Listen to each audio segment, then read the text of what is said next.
I'm starting off fresh and I feel good. Uh-huh. I look good. I smells good. Uh-huh. I am good. I'm better than that.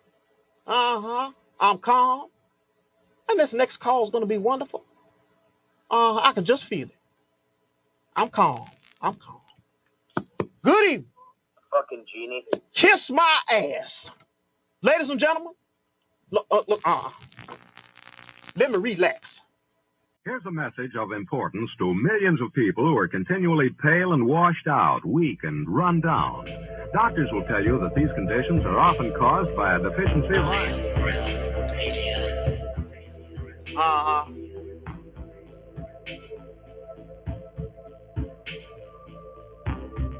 The iron you need to keep you physically fit and mentally alert.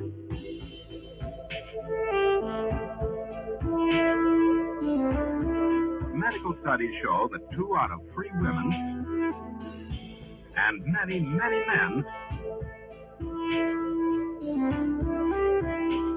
lack the daily iron your body requires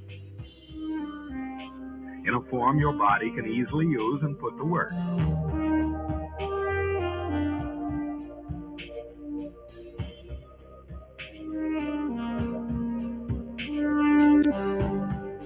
Every dose gives you more than your daily minimum iron requirement. We are awake, we are awake, we are not alone. We are striving for more.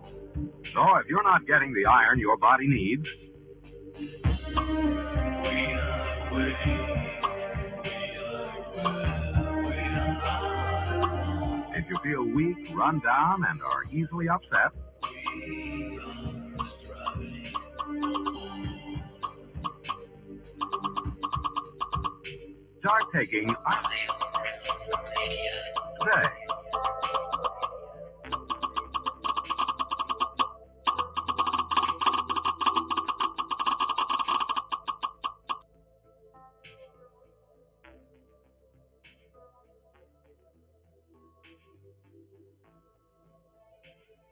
Happy Friday, my friend.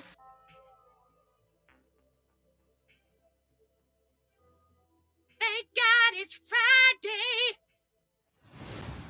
And TGIF to you all. Welcome to Have No Sphere right here on the Ironworx Media YouTube channel. Oh my goodness, it is Friday, and I am glad it is the end of a long week because the week has been long and it's the end. Anyway, we've got absolutely nothing planned.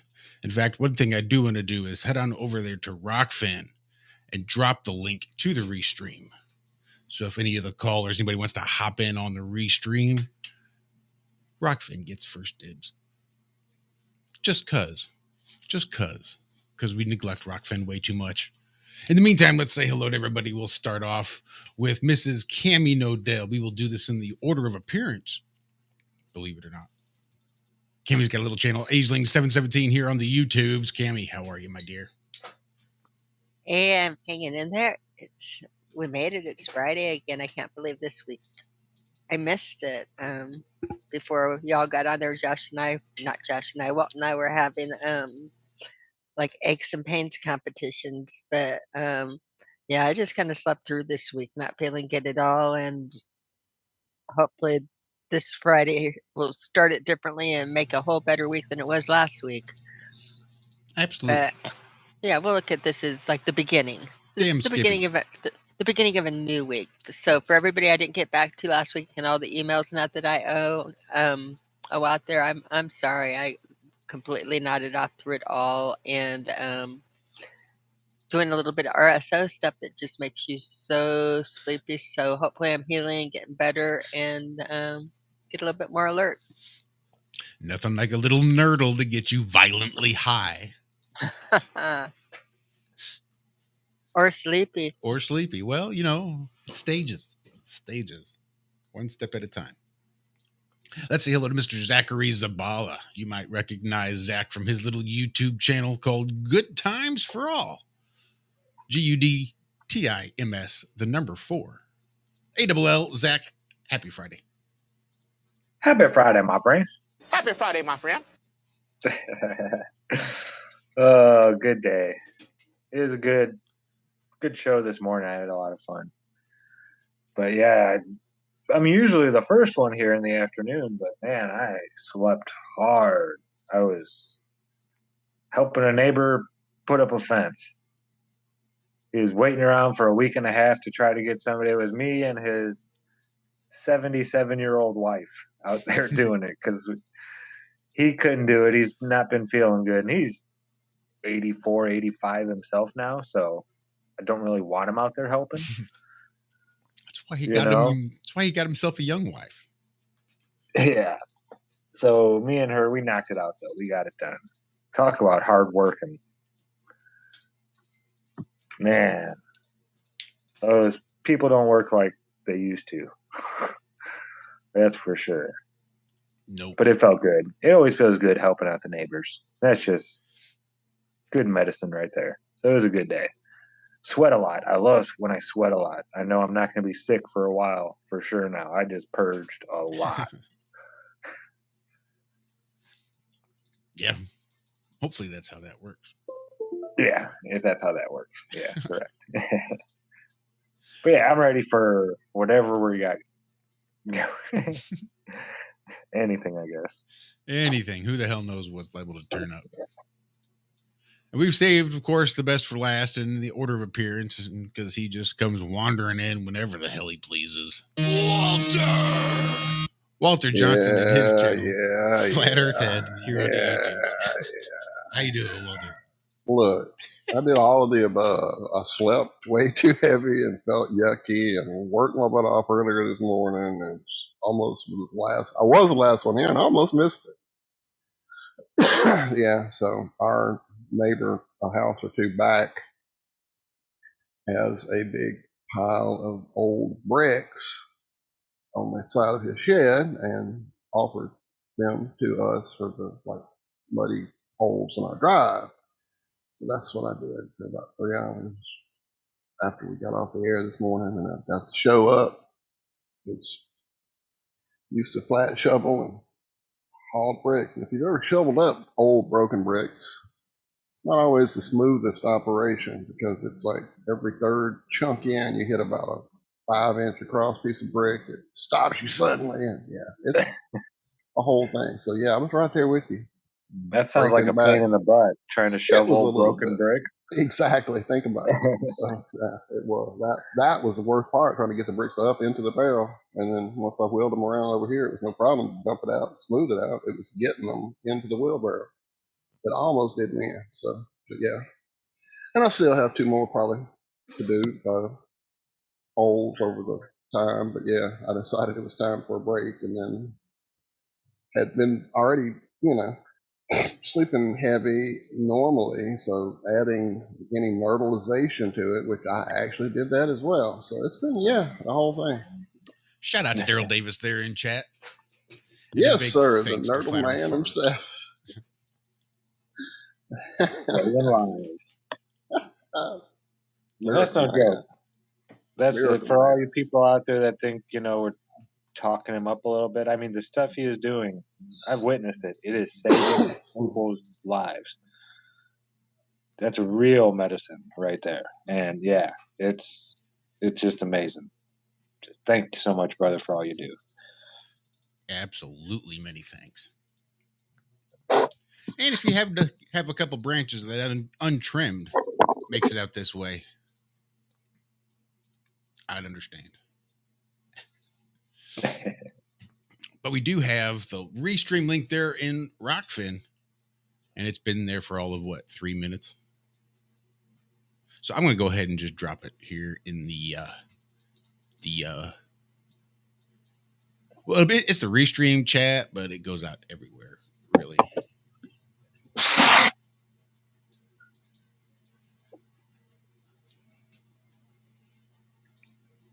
No, I guess that's what that is. I guess that's the right one.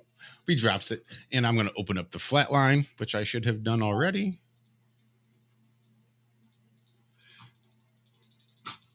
My day was uneventful. Oh, I'm sorry, Josh. No, that's all right. Like I said, it was uneventful. It was just work. Do a show, Nah, go to work, I come heard it home. was an all right day.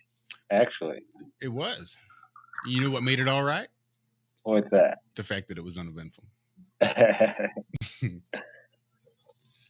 That's a little. Whenever I ask Josh how his day was, it's always uneventful, uneventful. And today I got it all right, and that was just a shocker to me. I was like, huh? He was like, yeah, it was all right because it was uneventful. Oh.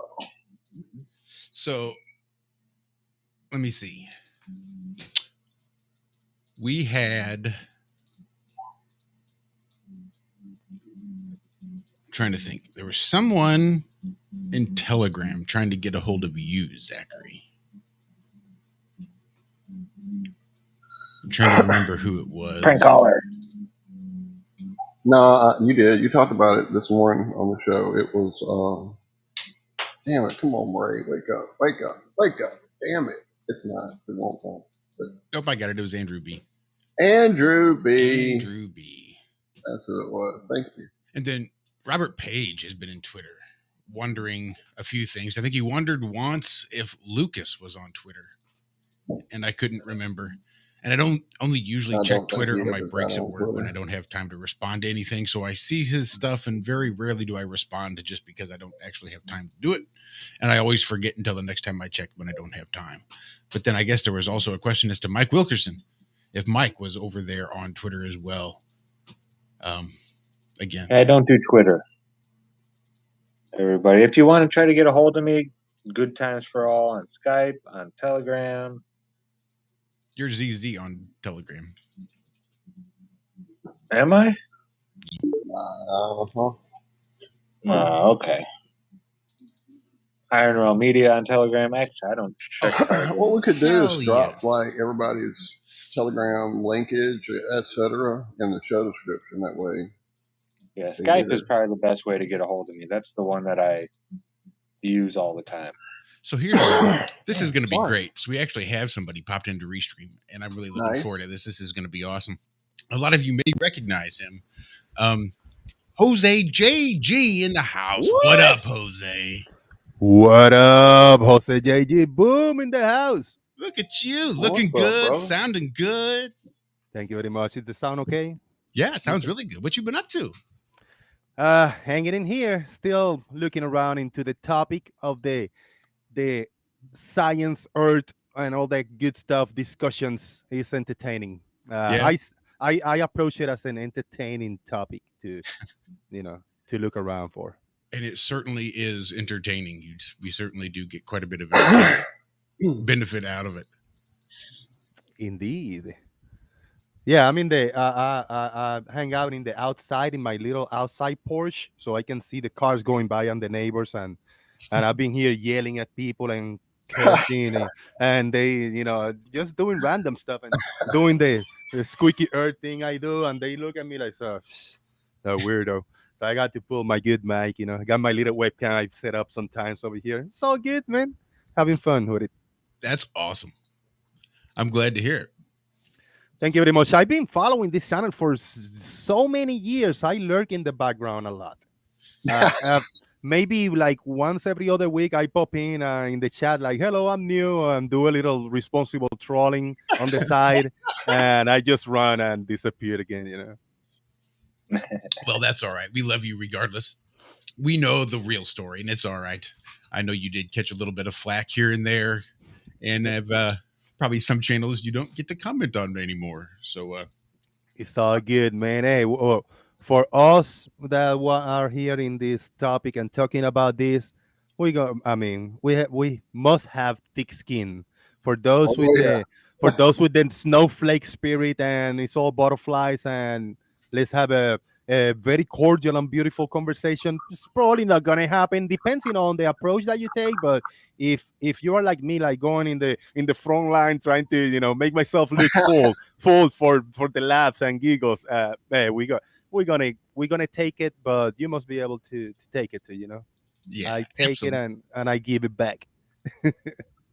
But you guys are being always cordial, and you always being cool. I never been time out, never been insulted in the chat box. There's always one or two, I call them I used to call them haters, but they're just people that just don't understand, where one is coming from. But I appreciate what you guys do. Keep the content alive. Well, I've always appreciated you and who you were. It made absolutely no difference what shape you thought the Earth was as I dumped coffee all down the front of me. Doesn't matter. Yeah, doesn't matter, man. So I think it was really awesome for you to hop on here. That's Yeah, really cool. appreciate it.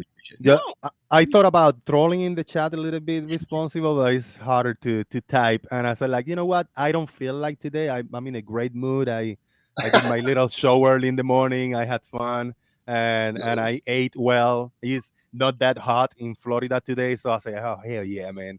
These guys are on. And right when I click in, you threw the link in the chat box. So here we go, man. perfect. Couldn't have timed it any better. Thank you very What much. else has been keeping you busy? Have what's you? your? Go ahead, Walter. I was like, what's your latest rabbit hole, man? I haven't. I've been playing catch up on everybody's content. It feels like. I not really. I don't do a lot of health, the health side of things for these past few years. I don't dig into it too much. It brings the worst out of everybody. Doesn't matter who you are, whether if you are pro or against anything. It's just a harsh Yeah, topic. yeah. There's no middle ground anymore. You can't have a conversation peacefully. It seems like Hate with anymore. the people on my side because where I'm come from, I'm just down to earth, grounded, and I don't do anything chemical, anything special to my body. I was born in Puerto Rico, which is a different ball game over here. Oh, I mean, I don't want to get too involved, but all these you have to put all this extra BS to your body. I don't do none of that shit, and a lot of people in disagreement with me for it, and I just don't even talk about it. Just avoid like a plague, man. Yeah, Yeah. it's another one of those topics that at the end of the day, I don't care enough to turn somebody away. I'd rather have a cordial conversation and get to know a person beyond whether or not they take a jab or wear a mask or what shape they Yeah. think the earth is. I'll have a conversation and I can love anybody regardless. So Yeah, And you I got to also have. remember some of these Sorry, go ahead. people are terrified. I mean, Yeah. my mom was in North Carolina, less than an hour away from me, and she would not let me come see her because I didn't get the jab. Hmm. Haven't seen her for over a year, and it's like she was scared to see me because I would not do it. So Yep. yeah, I mean, it's a weird one. It's a weird topic to try to approach because you can't reason with somebody when they're terrified and in Yep. fear. It just Yeah, I doesn't. didn't. I didn't do anything special. I'm glad that I was more home working, online, doing some stuff around and doing side jobs with my brother-in-law. So I didn't have to be out. I didn't have a job that it was mandatory, any of that. So I escaped all of that, and I just did me. And then my partner, she worked at Walmart, so it was kind of mandatory, all that things. So she went through it, and she knew where I coming from, and she agrees 100%. But she wanted to keep her job, and I understand. So Right. she did what she had to do. And if I needed to go to the store, if I needed to go to the gas station, and no mask, no service, I said, all right, I got it. I put it just, I don't want to argue, I don't want to discuss, no. But I avoided everything related to that distancing and all of that. People walking around say, "Hey, let me see your face. Take that off. I want to see if you're smiling. I want to see your beautiful smile. That's it. I just Yeah, yeah, avoided Yeah. people in everything. Florida have been really cool. They're like Yeah, the ones that, yeah. Same here. South Carolina never had a mandate. I mean, people wore masks, and there was only a couple businesses like an eyeglass place and I think an AT&T store that right. wouldn't let me come in without a mask. But everywhere else was cool. Nobody even says a word around here. But I heard Yep. Florida was a lot Oh, it was very very chill, similar. and they dropped all mandates like very early on. After they put it up, I had to use it sometimes, but sometimes when they was like, "Hey, you got a mask?" I said, "Yeah." And he touched my pocket. Yeah, I got it right here. I say, all right. And I just went in, but my shit, I went out. They didn't tell me to put the mask on. They asked me if I had one. Yes, I do have one. Walk in. That's funny stuff. You got to that is, play around, the rules, bend them a little bit. yep. I was in the exact same issue. My wife had to make the decision as to whether or not to take it or lose her job, and she decided to keep her job. So Yeah. she's had to carry that shit around with her and work through all that trauma. But That was so glad I never got down. I got sick. Maybe it was like a month ago. Like a month ago, after so many years, she hanging out with all kinds of weirdos on Walmart and touching all this stuff, and I never got anything. But just a month ago, it wasn't. I don't know what it was, but it was just. It took me down, like my body so shivering. Maybe just a common, normal, like a heavy duty flu. You like a flu. It had me down for like 2 days, and that just third day just stood up, start doing yard work, sweating and eating heavy, and that's it. Heal myself up. That's what I had to do. good stuff. I Yep, love it. that's it. That's Politics. good. I'm not into politics, man. I watch the videos. I get recommended a lot of video clips of the little old man over there on the top over here in the USA. It's funny, man. I They're don't know all It's fun. how. fun to laugh at. Yeah, I don't get mad about the stuff. I Nah. laugh at the show.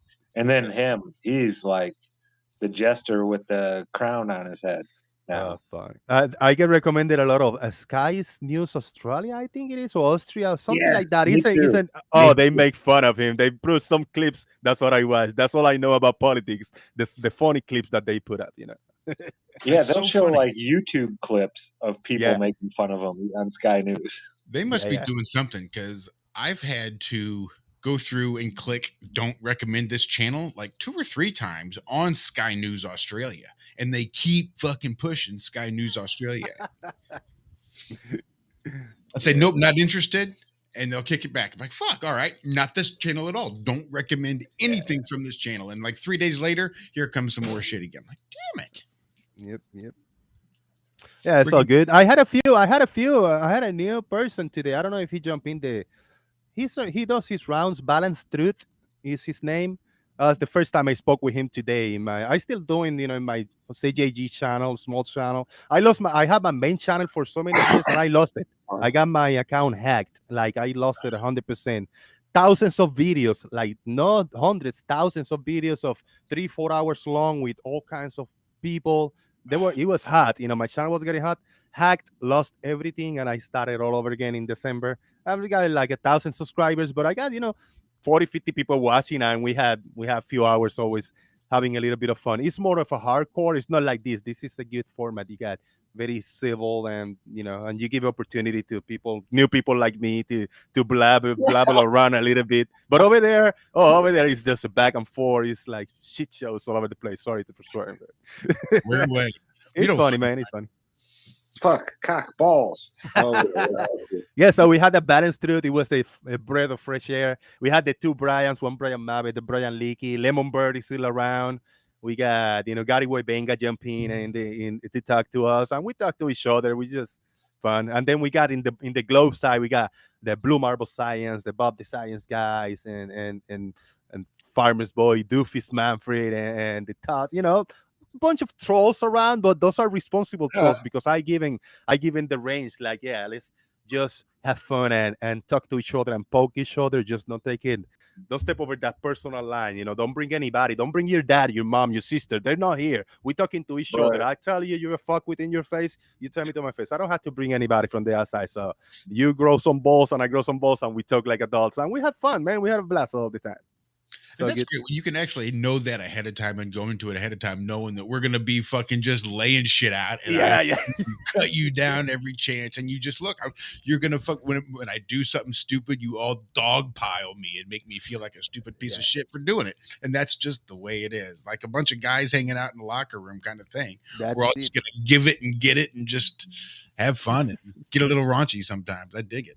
And I'm not a debater. I don't debate. I like the topic, talking points and stuff, and I give my input. But as for debates and me presenting, I don't do none of that. I like the interaction. I'm just the moderator. I just there for it for it not to go out of proportions and everybody just yelling and nobody can listen nothing. I just like, all right, chill out, relax. You first, and then you, and then you. It's cool, man. Like the driving instructor that's got that That's it. brakes on the passenger side. I'll use it just in case I have to. That's there, but for the most part, you guys are steering. You guys are You're in good. control Yeah. until I decide otherwise. That's it, man. All right. I did my part, hit and run. I just wanted to say hi and keep doing your thing, guys. I Good do talking to y'all. appreciate it. You are always Absolutely, welcome. Jose, man. Thank you. Hey Yeah, there, Jose. appreciate it. Hey, Cami, right? That's your name? Cami. Yeah, yeah. What up? You know what, Cami? You were on my show one day via Nathan Thompson years ago. I don't know if you remember, right? I think. I remember we were doing the God, Nathan was crazy. We were doing Yeah. a measure and experiment, right? Mm. And I needed to get something from my house, which was just down the road from it. So he's driving me from the experiment down to my house to get something while talking on a show while I can't Yeah. even explain the 10 things he was doing Oh, while shit. not paying attention to the road. Right. But yeah, it was a fabulous is a kick. I mean, he actually is a good driver, but he's one of those that does like a million things at once. So there is that exhilaration. Like, am I going to live through this little? Yeah, he was very active in my shows, and he jumped in that day. He's like, he like, no, I'm here doing observations, and he show you whatever. You're like, hi. I said, like, that Cammy, is that Bob lady? You know, is that the Clubbuster lady? Hey, Cammy, what's up? I mean, everybody was crazy. It was like 20 people talking at once. It was wild. It was fun. Yep, that was me. I do remember that. It was good times. Good times. Yeah. That's it, guys. Thank you very much for the invite, and peace out. I'll Hey, man. catch you in the Thank flip you. side. Awesome. Thanks again, Jose. Anytime you want to hop on, you just let Anytime, us know. brother. Anytime. You can come You hang got it. out You for got the whole show. You don't have to hit and Mm, run. good. Maybe one day I All got right, brother. a little extra Absolutely. time, and maybe a little time, and I get to present a point and maybe do something Absolutely, like, man. I That would got be this brilliant. globe proof for you. There you go. Let's break That it. Break it that would down. be Awesome. epic. Hell We yeah. could stop this getting up in the morning so fucking early. There you go. No. Thank Yeah, you, guys. anytime. Just let us know, Jose. You got it. All right. Peace All right, out. brother. Love you. All Thank right. you, Have a man. good weekend. Many thanks. Yep. That's good shit. Thanks. I haven't heard that name in a while. I see him I in chat know, right? I'll see him every in once chat in a while. occasionally. Yep. I didn't know he was still. Did he say it was under a different channel name, not under Jose? I think he Jose might have JG? gone Damn back it. to a Jose JG channel, but I think he just lost the main The primary main one. Jose Yeah, JG okay. We guy. should have got his link while we were having him right here. Huh? I'll dig around till I can find it. All right. Or if anybody in chat has it, or if he's still lurking there in chat, drop it for us, man. Yep. He is still there in chat. I don't know that he's wrenched up. It's possible. Yeah, I like Jose. He's always been cordial with me. You know, never been. There's just there are nasty people out there. But yeah, Karen, that's probably the same Jose that you remember. Yeah. But we dig Jose. Jose's got his obligatory trolling that he does on occasion. And look, as flat earthers, we do the same thing. Go check it. Absolutely. Any fucking space.com post and tell me there's not some flat earther trying to tell everybody how fake it is. Right. Because we all just got to do our troll. So it's like Jose's obligatory troll. But what's awesome is it's a JG that we just, one more JG to the list. I love it. I still haven't gotten a hold of Jess, other JG, Jess. Right. Jess JG, not Jose JG. Yeah, Karen's on there, like wondering the same person. It's definitely the same person. And yeah, he used to go around being shitty to everyone in chat. Yeah, he probably still is. He's so what he does is he trolls and he shakes things up. So you say you had to block him on your channel? Yeah, I don't doubt it. Yeah. we don't doubt it. If you unblock No him hard and you feelings. open him up, I'm sure he'll go and he'll troll your channel some more. The same with like on Globebusters. I'm sure we had to block him too. Kind of like Tim Osmond that I happen to Another really name. not the little short guy with the dark hair, but the original Tim Osmond with the two S's, Osmond from Denver. I've actually met him. He explained the trolling game to me. Actually, I felt educated after talking to him. So he was like saying, no, we go in and we disrupt. No, I'm not going to really go and take out your center, do anything dangerous. This is just, we go to disrupt the room and make it unappealing, and it's part of the game. his good advice to me and brilliant advice is don't talk to the trolls. They'll leave you alone. If you don't talk to them and don't respond, they don't get their fix. They don't go after you, so you don't feel the trolls, Yep. and you block them. It's like, yeah, just block them. You don't want to deal with them, block them. But yeah, they're there to disrupt. I learned all about trolls from one of the best trolls, and I really appreciate the education because They're just there to waste your time. they're just Don't there to let waste them. your time, and they know about it. Yeah, they know they're being disruptive. They know they're being fouled. They're there to foul up the subject matter, and some of them are quite good and enjoy it. And Jose, I have a feeling I could have some good conversations about other things with. I know that um, when people sit there and say, "How could he not know?" But I can make some different arguments on how you cannot know. But I know that, like sitting down with Tim Osman and discussing, we had similar views on just about everything politically and socially other than the shape of the earth.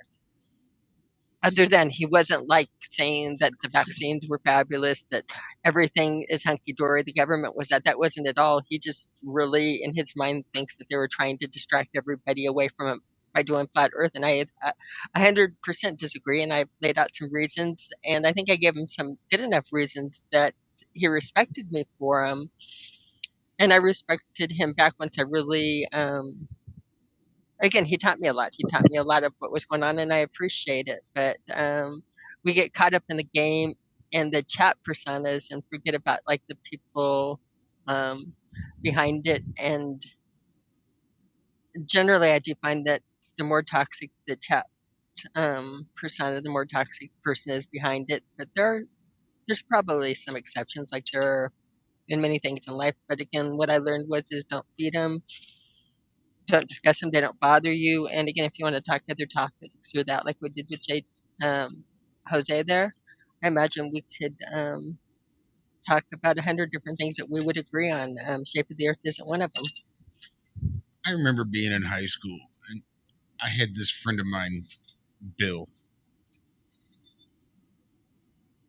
And me and Bill both looked a little bit older than we really were. So we would tend to get into a lot of trouble. In fact, if you've. Wow, this is crazy. I'd sort of put these two together between Bill and Jonathan from Jersey, but it wasn't until now that it really sunk in just how similar those two were. But me and Bill used to take a coin and flip it in the morning time because he'd come pick me up. He had this old Ford Cordoba, and it had no passenger seat. So I'd be like just sitting on the floor of the car right next to him. And we'd be going into school after he'd pick me up, and we'd take the coin and we'd flip it, and we'd decide who was going to be the asshole today. So it was like good cop, bad cop, and we'd just decide to take turns and we'd flip a coin and see who it was going to be. And that's just sort of the way it was. And, and you get a bunch of guys together and you put them around a campfire and you give them, I don't know, half a fifth of whiskey and maybe a 12-pack of beers and see what that conversation turns into. And it's a bunch of guys just trolling each other, drunk trolling each other, but it's all done live. It's all done in good fun. And I think that's a lot of what I've always felt comes from Jose is just good old fashioned, just a ribbon. Look, I'm just going to come in and say some smart ass shit just to see what it does to you, see what happens. And if you take it like a champ and be a man and can dish it back or not get bent out of shape, then awesome. And if you do, then awesome. Whatever. It's, here it is. And I've always kind of dug that about Jose. So I always appreciate when he calls in or hops into chat, even though maybe he's going to come in and troll. Maybe that's just the way it is. But again, it's sort of like when you just have that other sort of personality that you play off of, and you two just start dropping insults and just getting. I'm thinking of Hacksaw, right? Right. Yep. Yeah, half a fifth of whiskey with my buddies though. Just maybe we weren't fighting, like throwing blows to the face, but we were at least wrestling, like hard, like arm locks and leg locks and chokeholds, and yeah, we were playing UFC with whiskey. That's why I didn't drink whiskey very much. I was a tequila guy. Tequila just kind of mellowed me out, and I had, but that whiskey, man, it just UFC and whiskey. Wasn't that Kid Rock Sport album?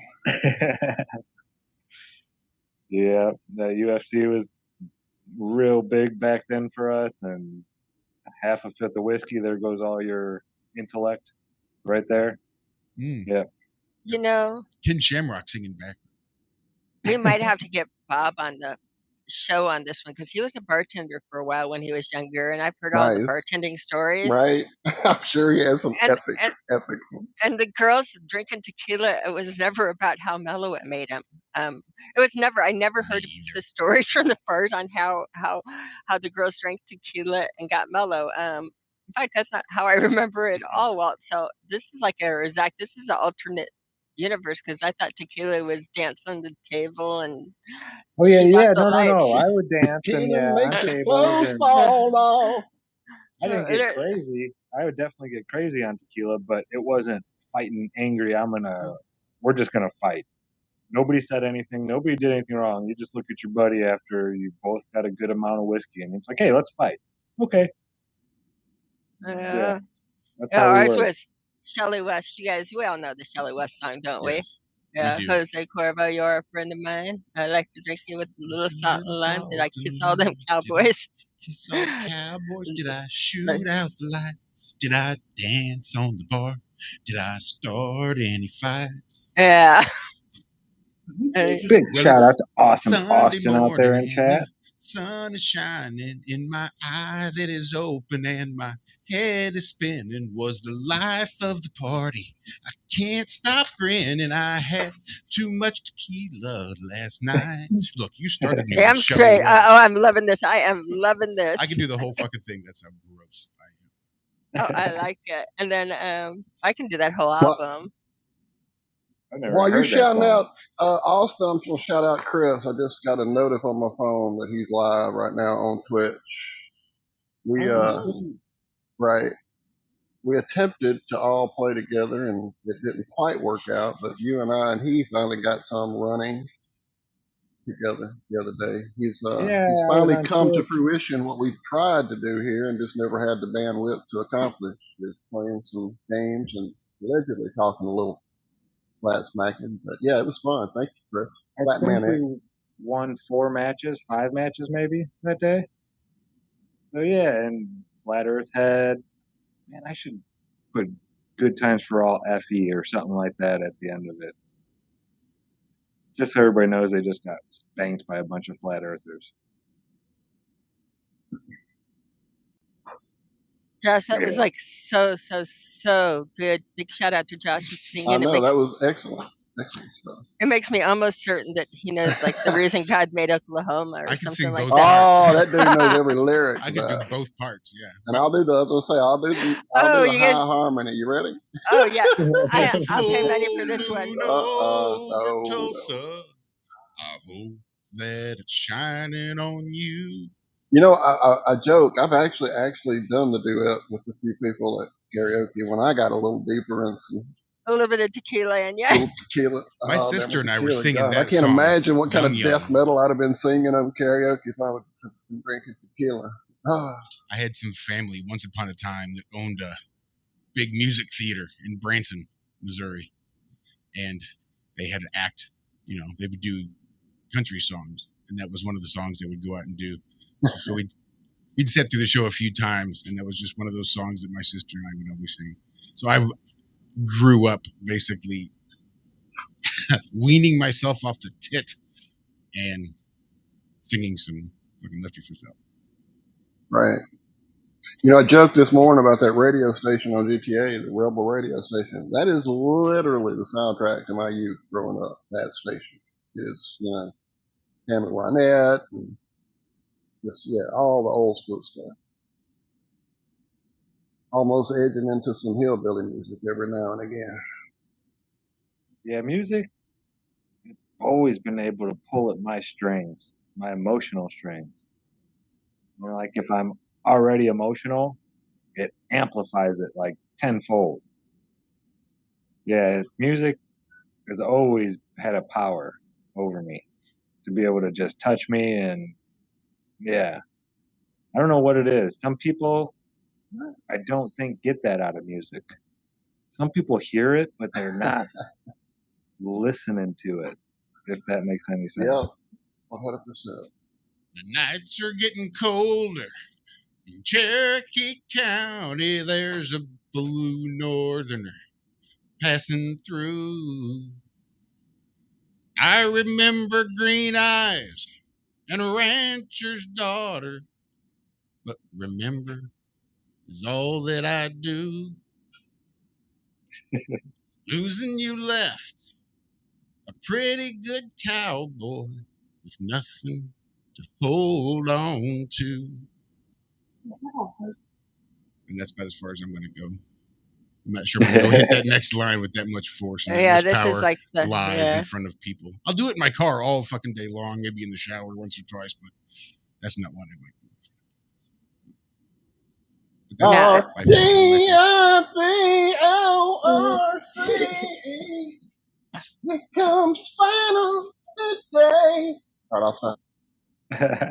No, you have Me and little J.O.B. will be going away.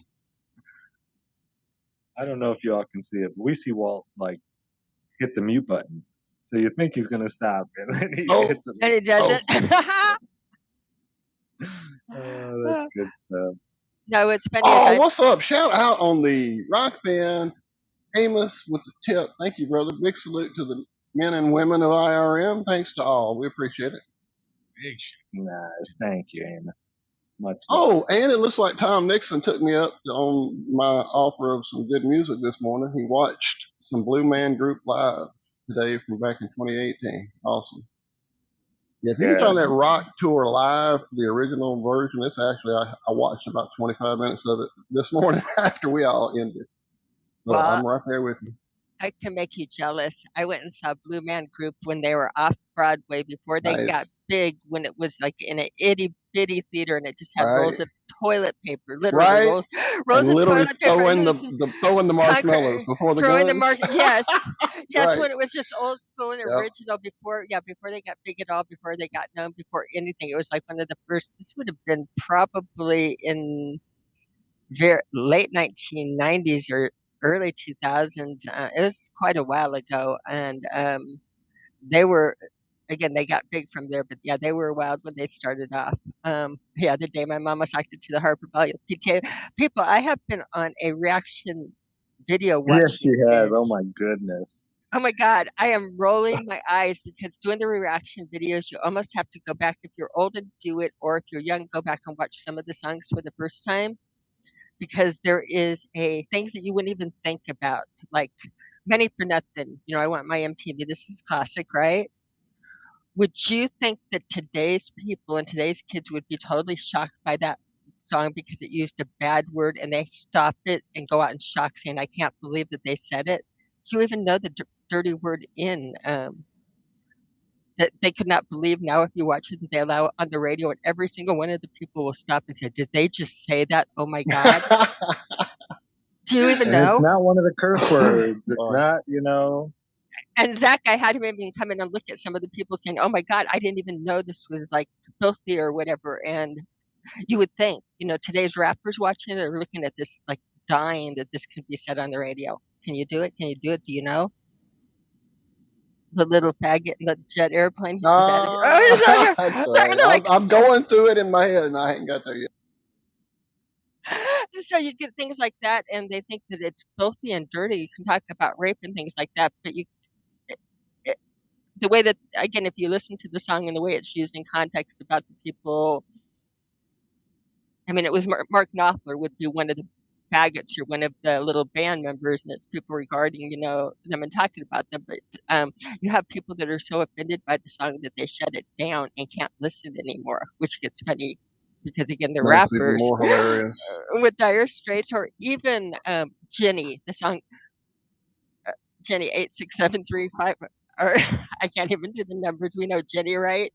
The phone number 8675309. 309. Yes. Okay. I was watching a couple watch that, and they thought it was the sweetest love song ever because they had no idea what do they mean. Why do they keep on talking about got your number on the wall for a good time? Right. Like they have zero concept of what that was God, about, or I know. And so they're like, oh, he loves her. He is obsessed with this Jenny. And look, she handed him the phone number and he just loves her. This is the sweetest song ever. And again, just watching the reaction videos and watching how the new generation goes back and reacts. First of all, they love it. They love the music and they're very, very eye opened, especially with the, taking it back to the 50s and Elvis and rocking around the clock and again taking it forward. They really do feel like they're missing out on a lot of musical style going forward in rock. When did oh man, what's the name of it? Walk on the Wild Side, Lou Reed. When did Oh that my come God. out? Their heads would explode, Explode. like No, they do. explode if No, they they heard do. that song. They do. 73, 72, It's something like that. 1972. It came out in Yeah, Lou Reed. 1972. Lou Reed, and that is I've seen Candy either. cane from out on the island. Oh, by the way, In the back room, She was everybody's darling. by the way, if anybody Never wants to ever lost her head. Oh, see, yeah, Even even while when she she was was giving head, she says, "Hey, babe." take a walk on the wild side, Sorry, and this, Ken. yeah. If y'all want to hear a really, really good cover of this song, where they covered it just as good as the original, if not better, look up the Vanessa Paradis, and I forgot who she was with that covered it, and they did an amazing, amazing. Josh, well, you would go gaga over it if we wanted to go to rock and play it. It would be that kid, but yeah, the story of Walk on the Wild Side is, simple. This was Lou Reed coming into New York right, in the exactly. 70s Yep, at the yep. Apollo, and he's looking around and saying, this is what the scene's like. This, and each person in there, Sugar Plum Fairy, each one of them, you can put a star's name on or somebody in society, their name to that song. And the black, the background. Yeah, Lola was another good one, John. And the background where the colored girls go da da da, da doing the perfect, that's like the sound, the fabulous sound going. So you have the people either loving or hating that video. They're either so shocked and so caught up on the words that they use, like colored girls or different lingo in it, or they catch the drift of this song and they're like in complete awe and see the genius of it. So that song you see a half and half, but it's always extreme. It's because I've watched that one like probably like 6 different reactions on it, seeing how people see it. Also on the reaction videos, we'll talk some. People are, this is big. This is really big because I'm watching, you can literally watch as people's eyes wake up and it's amazing. People are reacting to videos, so they'll pull up the White Guns Must Be Banned Now by JP, Awaken with JP, and they'll either go on their expecting like to agree with it totally, and they want to sell their point and they're getting ready for the feel good, and then they'll start listening to the facts and you'll watch their eyes open up and there is nothing quite like the wait. So if you haven't seen, and then the people that are on their divided, they start listening to it and taking notes. You literally watch them take out their notepads and start taking notes, saying, "Damn, he's putting all the real reasons. He's putting the history. He's putting the facts behind it." So if you haven't seen the video "Awaken with JP," Why Guns Must Be Banned Now, everybody should see that video. I think it should be Another banned. flat Earth bomb too. Did you drop Recently, another? I think it was not this week, but the previous week. He was doing a video and he was talking about, oh, the government doesn't lie, right? They tell us fluoride is good for us and the Earth is round. Yeah. Oh, excellent. Really, really good stuff. Well, I've been talking a while. Any other thoughts on that, or anybody else watch the reactions? It's fascinating to again see how people react and things that you think. My favorite one is still the Everly Brothers Blue Eyed Soul. Oh, that's funny. That is funny. Because they're all like, they all think it's a black guy singing. Everybody does. All these young people, they hear that type of voice, and then the light shines on them, and it's a white guy, and they're like, what? And then they like really hit the deep notes and the high notes, and it's hilarious watching these people's faces. And some of the women will start crying. Oh, he said he's going to get down on his knees. Oh The women, man, the people cry. They get completely. Now, Blue Eyed Soul. I don't know if you know this. That was not the name of the song. The name of the song was, what was it? They played it in Top Gun. The one famous in Top Gun. But Blue Eyed you Soul. got that You love. you got You that lost love that and love and feeling. you lost that love and feeling. Blue Eyed Soul was actually the Highway nickname. through the danger zone. Never close your eyes Go. anymore. No, We didn't say Oh, Messina, just Kenny. I got, was that Effie Nation? I was thinking about Jackie Onassis being a snuff queen for me before she ever got rich.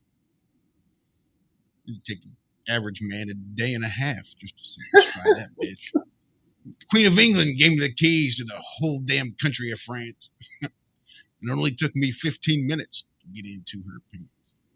So my buddy Bill and I, back in high school, used to listen to this little album from David Allan Coe, and all it said on the cover was X-rated.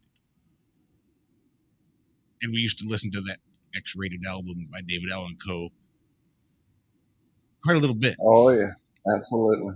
And this was back in the times when I realized how cool it would be if you bought an external waterproof speaker and mounted it under your hood, and you could run it directly to your CB radio that you kept mounted in your car. And with the flip of the switch, you could go from talking on the CB to yelling at people outside of your car. Absolutely, you could. Shout Or out you to my could just, good buddy Timmy Thompson growing up. He did that very thing. yep.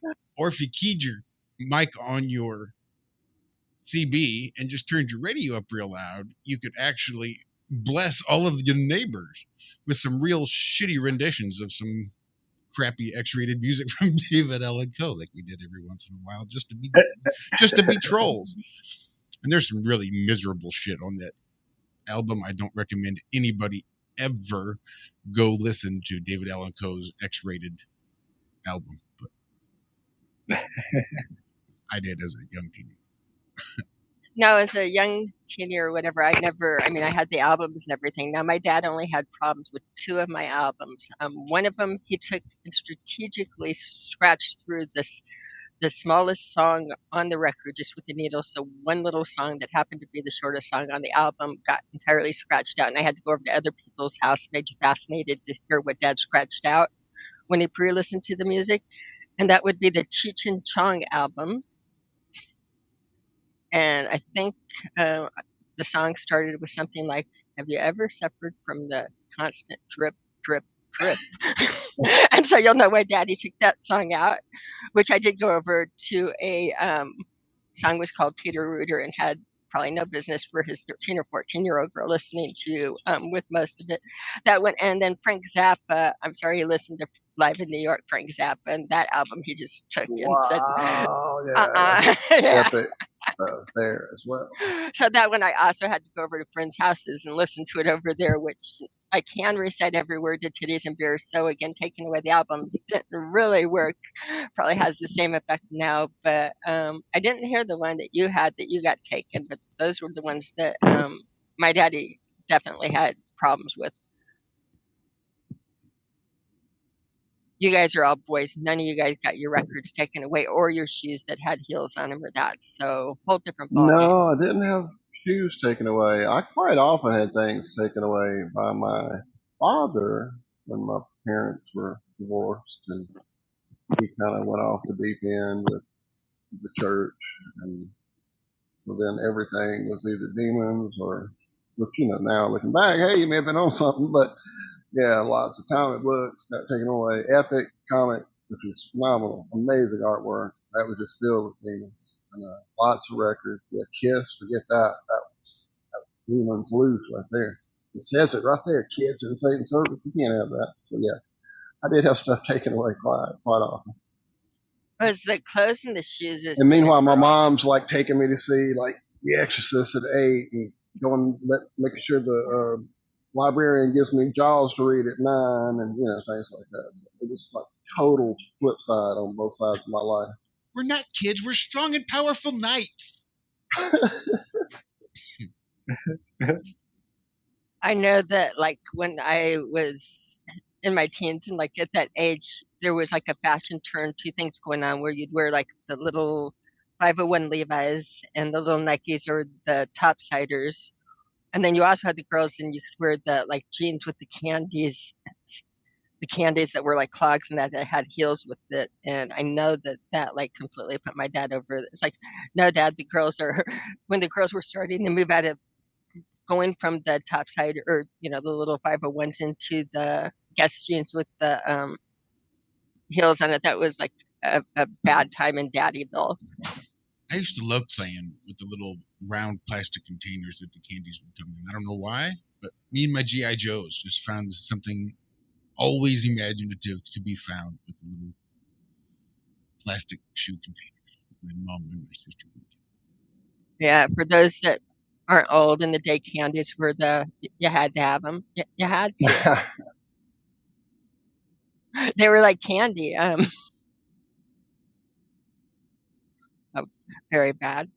We're gonna get a well-deserved. Everybody's gonna be silent after that one. It was so bad.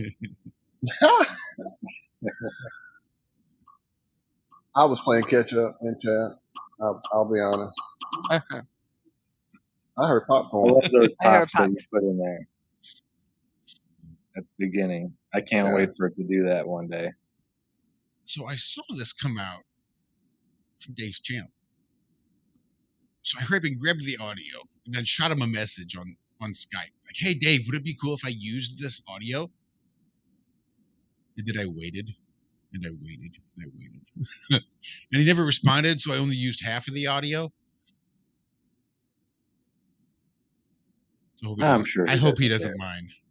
No. Dave tells anybody, put my videos up, use them, share them, show them.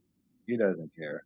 Yeah, but This is what he wants. And he wants help with the app, guys. If you have a problem, something doesn't seem to be acting right, you're having anything that seems like, hey, this is not correct. Or even just like stylistically, functionality, just anything. Reach out. Dave is very open. He doesn't sleep anymore, so. Yeah, But I mean, he definitely, he's listens to wanting to get all this ideas. thing, all ideas, all info. So I've reached out a few times with things I've discovered or thought about, and he's been he's awesome. So, And he does it. It's crazy. Dave's not one of those people. Oh yeah, that'd be awesome. no, it's Tell pretty much Dave a done good that day. idea, He's on it, and right? Dave, does it. Yeah, it's wild. I've helped him out with a couple of the features on the app. Just spitballing, hanging out in Karen B's kitchen. When was that? I don't even remember when that was. Was it Karen or was it here? Oh no, we were in the same room when a lot of it happened. I think we were at Karen B's. I don't know. That was last October. That was for a lifetime ago. I am ready for a Flattoberfest though. Absolutely. Red eye. What about tomorrow, Zach? I'm ready for tomorrow. Aren't we going to see Karen tomorrow? I don't know. I've been working all day and I slept. Are we? I didn't hear anything. Isn't tomorrow? Dude, stop. No, isn't tomorrow at Sarah's? And isn't that tomorrow afternoon? It could be. It is. Do you remember what time of day it was? No clue. John, are you paying attention? We're trying to figure this out. Karen, do you know what time it is tomorrow? Or are you still listening? Or did we scare Karen away? We may have scared Karen away. We had trolls. It may have been Joe. Yeah, I was saying, it may have been Jose too. No, she'll come back. I don't know. I'm trying to see if I can check, but I can't really without going back to the I can check. other It's account. fine. Yeah, she could be listening. That I could message her anyway. Pop. Ooh, I lost my show. Shout out, awesome Austin. Bored at work, about to take a pause for the cause. Been hanging out in chat, chit chatting, bullshitting. Now he gets to go have a break at work. Sweet. Now he and I got together and worked out something that looks like I'll be hanging out on the Melodome on the 31st, ladies and gentlemen. So y'all come hang out with us. Get the app. I will be there. Chit chat. It'll be a Wednesday, team, so I may have to miss our usual important production meeting, which we accomplished. Great production.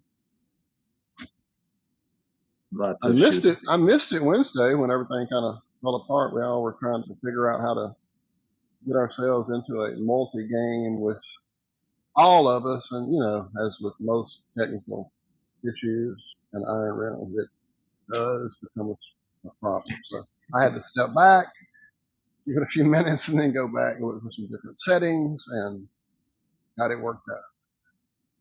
Yeah, I have a Jaren, so I just say, You, Jaren, you have in-house IT, right? So and he comes down, he's like, bloop, bloop, bloop, and it's all better. yeah. Whereas here it's a click, boom, and then suddenly nothing's working. Like, oh, well, that might not be fixed. So, And that's when I say, but we got oh, that that's- juice just isn't worth the squeeze. And I just turn the computer off and go pet the bunny. there you go. I want to see a video of the bunny chasing the dog around. Oh, yeah. Right, right, absolutely. That's what I'm waiting for. Yeah, I'll have to get to Dixie and have her torment the dog a little bit. Yeah, we had 2 dogs, and then my wife's boss gave us their dog because they couldn't handle anymore. 40 years old, and she had a surprise pregnancy just after they got this puppy. So they had to give away the puppy so they could take care of the baby. So we got the dog, and this shit dog is subservient even now to the prey animals because really it's the bunny just loves her. And the bunny loves everybody, but the bunny just wants to lick her feet, do a little bit of grooming on her. But Layla is just like freaked out by this bunny because she knows she can't really do anything to it. And then, so she doesn't know what the fuck to do. So she just kind of freaked out by the bunny. So the bunny tries to lick her and the dog runs. And the bunny chases. And the dog runs and the bunny chases. And this is all just like in a circle in my kitchen while they're trying to just, I don't know. Yeah, we'll try to get a video and share with you guys. It's good stuff. I'm going to try to minimize my.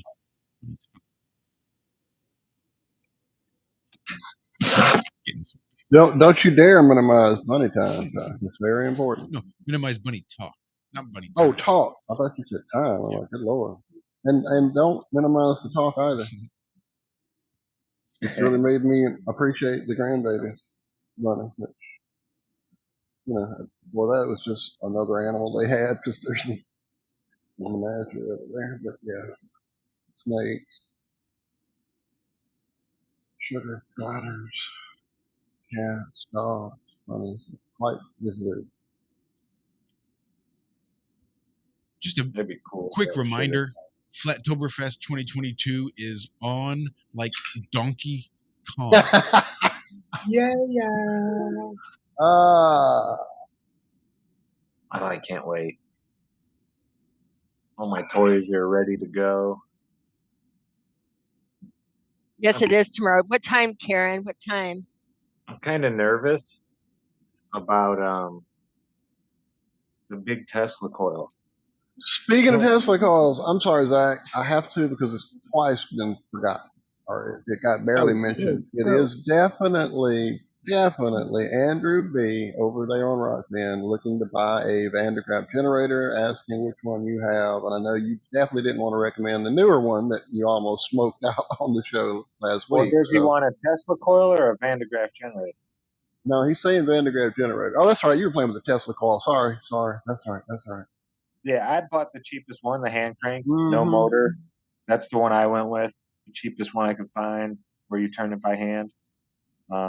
Yeah, that was like the first thing I bought. And I just went for the cheapest one just to play. And I conflated them in my mind while I was distracted trying to catch up on that. Sorry. Scared to buy the one you plug into the wall because I didn't know a whole lot about electricity. Then I learned a lot with that thing. And it was a lot safer. And believe me, it's not like it never zapped me. I think I had 250,000 volts. I was about 4 inches away. And I was just seeing if I could get it to go that far, and it did. And man, I saw a white light for a second and got the little shake where it's like, yeah. So it gets nice and strong, the hand crank ones. My grandma tried to get me to cross over. Yeah. Yeah, I wouldn't buy the kind to plug into the wall until you get familiar with all that kind of stuff. Because even Oh, the man. handprint don't say. That's intense, brother. I need to interrupt because we had a little bit of an issue with some moderating going on, and Ah, I was going through our list of blocked people, and trolls have lots of names, so there's like 14 variations on Ranty Flat Earth that I had blocked on our list of things. So you never really know how many different glob busters you might be having to block on any given time. But amongst that list was a Spicy Sarah, and I wanted to make sure that I didn't somehow or someone somehow ended up blocking Spicy Sarah from our chat. Because Yeah, somehow that's not cool. we're getting a lot of people getting blocked that shouldn't be blocked. well, we had issues this morning. Well, that's James right. And I had been blocked. when I was James Grounded Abstract had been blocked and had to ask through external sources to be unblocked. So, I mean, yeah, it's definitely a thing that has to be dealt with in some way. And it can be a thing where we may have to just take wrenches and all the time around people will have them. I don't know. It's just, we're a family. I here, was and this that's close to having James have the only person with right. He did. He This had James fucking as the close. only moderator for a few minutes. We had to talk him down. No, it wasn't that bad. But yeah, it was a little disheartening when somebody who's that full of love and helping the world, not just this community, but the fucking world, and got blocked. So, it's back to that whole thing. If you don't like the content, don't like the people, move on. There's a whole lot of good content out there that you can go check out and not disrupt our little family here. And again, it's nothing against whoever, whatever. It's just strictly unnecessary. Move on if you don't like somebody. And I was just wondering if you were going to talk to Spicy Sarah. Maybe just have her try to comment. I don't know if somebody blocked her. And it could have been a thing where we do all have fingers that flip on a phone, and if you have some power, sometimes somebody gets timed out or blocked or messages deleted or whatnot. But a lot of people. Maybe it said Spicy Sarah, and that could be a thing too. Spicy Sarah's not blocked. I don't know. Spicy Sarah sounds like somebody I would block. Anyways, play nice, or we're going to separate y'all.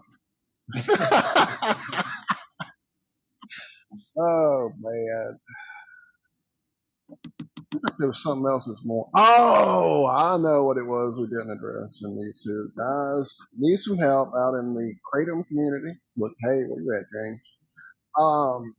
So here in Louisiana, there's a parish. Ascension Parish has become the latest crazed disinformation. We don't even know what we're talking about, but we're going to ban this product because we heard something on TV or wherever. Joe down the corner said it, whatever. A pharmaceutical company told us. Or that, most likely, right. But apparently this all started, and I just found out about it. So we've already missed the meeting, the Zoom meeting, all that, where we could have been like physically present or, as a face present. Now it's simply a form with a long space to fill out with your story and your testimony of what Kratom has done for you. And I made sure to do that. And I sent, Chris McCurdy's research links to his stuff there out of Florida, different sources with true information.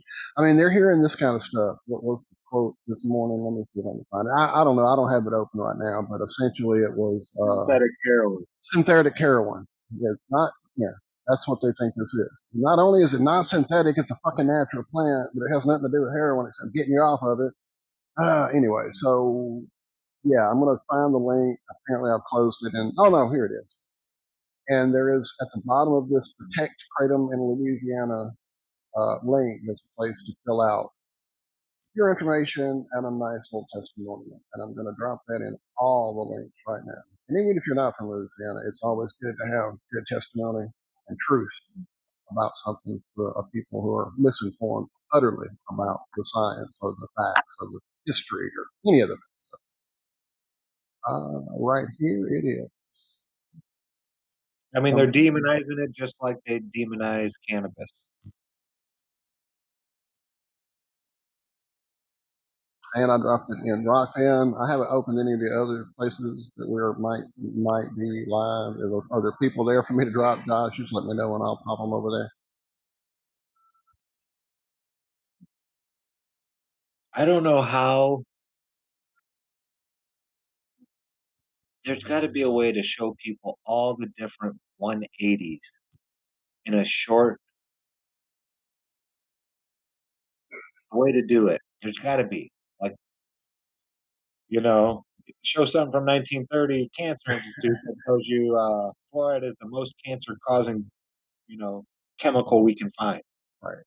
And then go to today where they say, hey, let's put this in our drinking water. Just there's got to be a way to show all of it though. There's so many 180s in this place. Just to like shake people loose or something. I don't know. Well, there was one I dropped that we didn't cover this morning, and I don't even remember what it was, but it was something about the settled science, and now it's a whole thing. I'm gonna go look. It was just too ironic.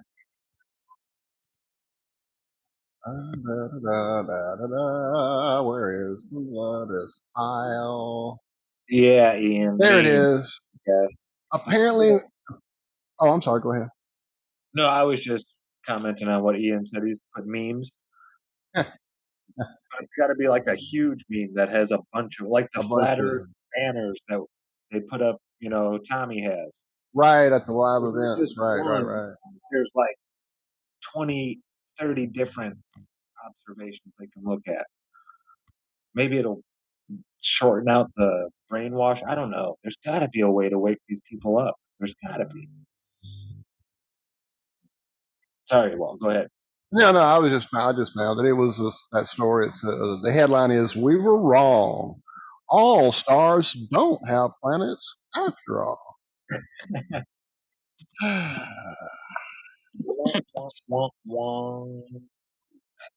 not even going to go into the story, but again, the settled science is just all around us. It never flip flops. This is it. It's finished. Discussion over. I thought it was interesting. There's astrophysicists that are now getting banned. Yeah, getting censored, not allowed to get their papers published because they're going against the Big Bang Theory with new evidence and this and that, blah blah blah blah blah. But yeah, they're finding that they can't even get to the peer review process. The people won't let them enter their papers for peer review before publishing and all that kind of stuff. Yeah, so that's just showing. I mean, that should wake a whole bunch of people up right there, because these are all people with PhDs and all these letters around their names, and they're in the field of astrophysics.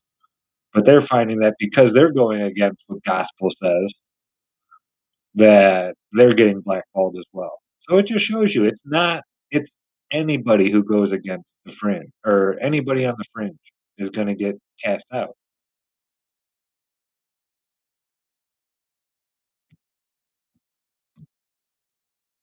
Oh, my chat went away. There it is. Yes, awesome. Plateauberfest is going to be lit. Wow, apparently Big Pine Sailing has some trees growing. That's amazing. I knew it was difficult, so we need to talk about that. I've been wanting to get you on the show. I mentioned it. I don't know if you're in chat, but yeah, we would like to get you around soon, Big Pine Sailing. Reach out. If you have, then I'll check the emails again. But definitely let us know. We want to be able to get you in here. I also talked to Campbell, and he said anytime after next weekend, you should be available to come hang out. So we will get that back lined up as soon as we can, guys. But I was certainly looking forward to it. One good way to keep deer away, Big Pine, human hair. Wow, really? I knew soap was supposed to work, but I never heard the hair. That's great. Yeah, because they know what humans smell like, and they're terrified of us. So if you go and sprinkle it in a nice area around your perimeter, it does well keeping them away. Another cheap way is fishing line. There's all kinds of videos out there. You can go research the best heights and there's like 2 rows you do. It's not a whole lot of fishing line either. There's only like a few different strands you have to put across it, but it does work. I've seen it work. They run into it and don't see it and think something's touching them or this or that, and they get spooked and run away. Yeah. So there's ways to keep deer out. I don't know about the iguanas though. Never. Right. I don't have any quick fixes for your iguana problem, Frank. That's amazing. Hey, where do you live? He's got iguana and a special kind of deer. Yeah, key deer. I've never heard of a key deer. Really? I think he's down in southern Florida. I think.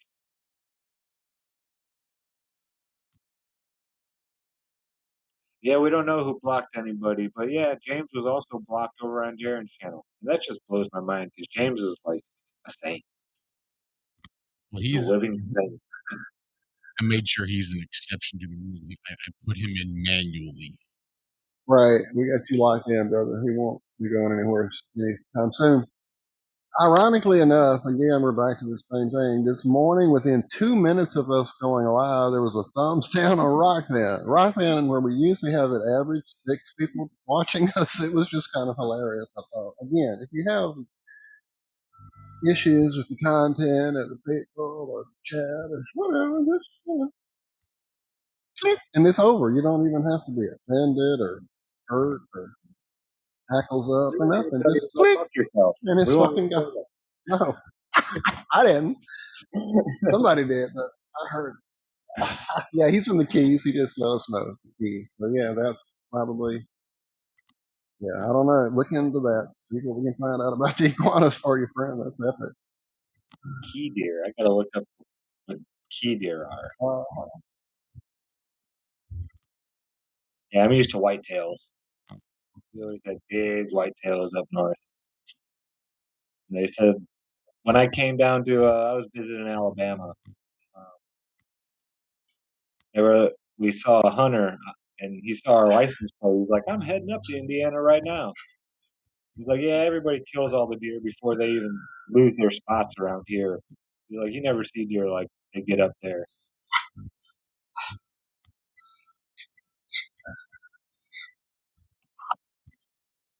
Yeah. Let's just see. Daryl saying there's a group rate for the Oktoberfest crew at the Hyatt. Good to know. Wow, Zach, your phone is fried, guy. I don't know.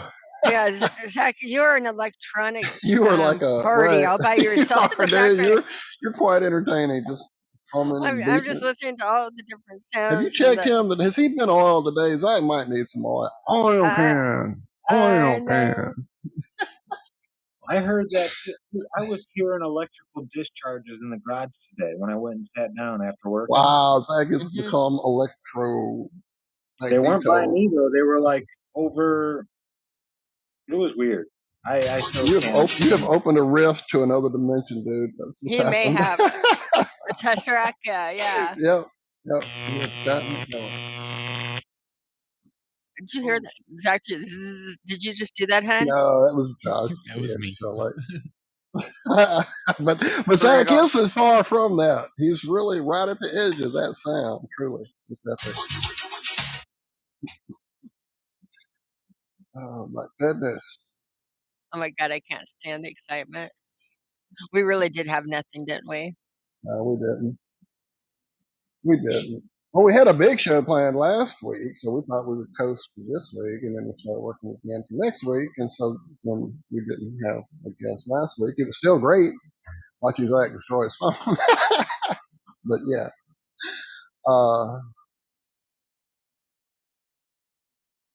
Call in, come hang out. Seems like there was a call I was expecting today and hasn't come in either, so we'll see if I can get that text out and see if he's going to actually call or not. I don't think he will, but you never know. We'll see. I don't want to call him out. So.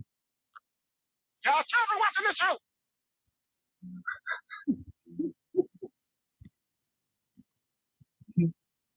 What did he say? Y'all children watching this show. Oh, children. Got to protect the children. Children. Uh-huh. Oh, that's right. You know what? I completely forgot. Bob had dropped the link earlier, like right after we started, and I opened the link and never went back to see what it was. Bob, I apologize. He asked what our opinion on such a thing was. Let me go see. Oh, holy crap! Hang on. Oh, but this is Mike. What's his name? Oh, playing good guy. So Mike Allen? yeah, no. Or, I know who you're talking about. Oh, what's his name? No, I had just opened the link. Mike Douglas? No, the health ranger, Alex Jones. I'm having a brain fart. Mike Tyson. You're so not funny. No, it's Adams. Mike Adams. Thank you. That's it. Hi, boys. Well, rather than me watch this video real quick, because I can't actually easily do that for some reason, it's got something going on here. Just tell us what's up, Bobble. Bobble. Sorry, Bobble. Sorry. I'm doing way too much multitasking. Can't even talk. Oh, open here. Something's playing in my ear, y'all. I'm sorry. Hang on. It's not the video I want. Oh, I had a YouTube video.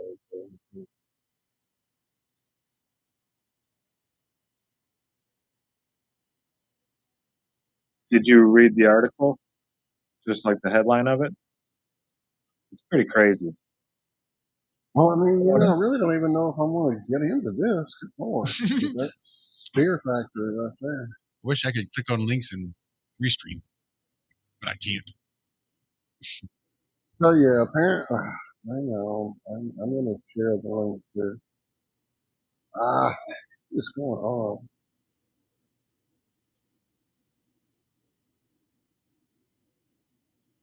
What'd you do? Yeah, and they've been saying they were. This reminds me of the stuff they were pushing back in 2012. Yeah, They bought all the bullets, all the ammunition. Yeah. Just trying to stir up fear, I think, is more or less it, but I could be completely wrong. Often am. Pretty much the gist of it is one But of when I the saw him, stipulations for being hired to work for the IRS now is you have to be willing to shoot American citizens. I still got to see that. I got to see it on the form. I haven't seen the video or anything yet. well, again, it's kind of one of those things of like not even being a show I watch. So, me and a friend recently just went through a thing where he called me like at 1:30, 2 o'clock in the morning, and I knew it was unusual. So when I answered it, I could hear the fear. I could feel the fear coming down the phone line, and it was all about some deep rabbit hole research he'd been down recently that had him all worried about, any day now, blah blah blah. And I'm like, dude, it's any day now. It's been for what since '99 at least. So yeah, one day could maybe, yeah. What's their benefit is still what I don't get to any of it, but other than the fear and the crap and the control. But at that point, I told him, God, don't the fear is what's got you right now. So step back. Know that we're gonna win. It doesn't matter. This physical reality here is just a fucking game. Don't let the fear take over, because that's what gets you, and that's what they want. They want to suck off that. They want to suck off that fear experience. So just let that go. Walk away, and let's play some music tomorrow. So that was the plan, is us get together tomorrow. And then the rain hit. We didn't, but yeah, we're gonna jam. So, but big pine sailing. Yeah, there you go. Be prepared for the worst, hope for the best, and that's really all you can do. That's really all you can do. And have your people ready, with whatever, with love, with help, with whatever you think it requires. Because, hanging on to, I don't want to get into all that, but yeah, just as fear goes. Have no fear. I think, says it. That was well put. You men from the bank? You wash his bar? Yes, sir. Daddy taught me how to shoot who's ever from the bank. Well, we ain't from the bank, young feller. Yes, sir. Mom's supposed to shoot folks serving papers. You ain't got no papers, neither. I nicked the census, man. Now there's a good boy. Now there's a good boy. Oh, brother, where art thou? If by chance they are trying to use those billions of rounds of ammunition that they bought back under Obama to arm all these 87,000 new IRS agents that they claim to be hiring, why do you think you would need to arm an IRS agent? Because we shoot people when it comes to serve papers around This here. is fucking conservatism at its best. I don't know if you guys can see this for what it really is. So to pretend otherwise is just ridiculous, right? You're under the threat of force, right? They're going to shoot you dead if you don't pay your taxes. Oh, they're arming the IRS agents? That's less government.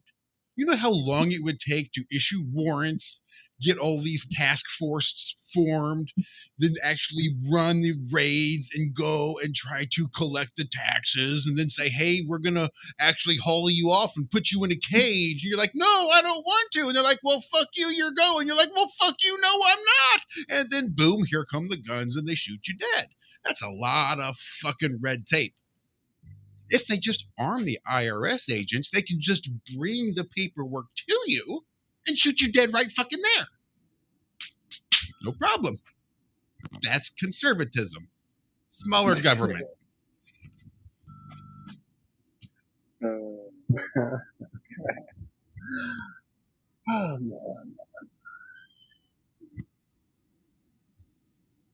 I think it's funny that most people think that the IRS has any affiliation with the federal government at all.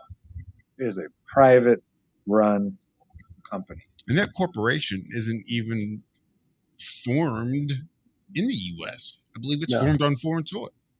Yeah. What did the Rothschild say? I don't care who you make the king. I like the way baby or your staged. ruler. I want to control the money. You let me control the money and I control everything. That's what that bank does. I don't know. Puerto Rico, Bobo is saying that's where the IRS is. Puerto Rico. And for those who haven't seen it, you've all on panel seen Aaron Russo's Freedom to Fascism. An excellent, excellent, excellent documentary. Again, let's put that into one that I would like to call required learning on how the system works.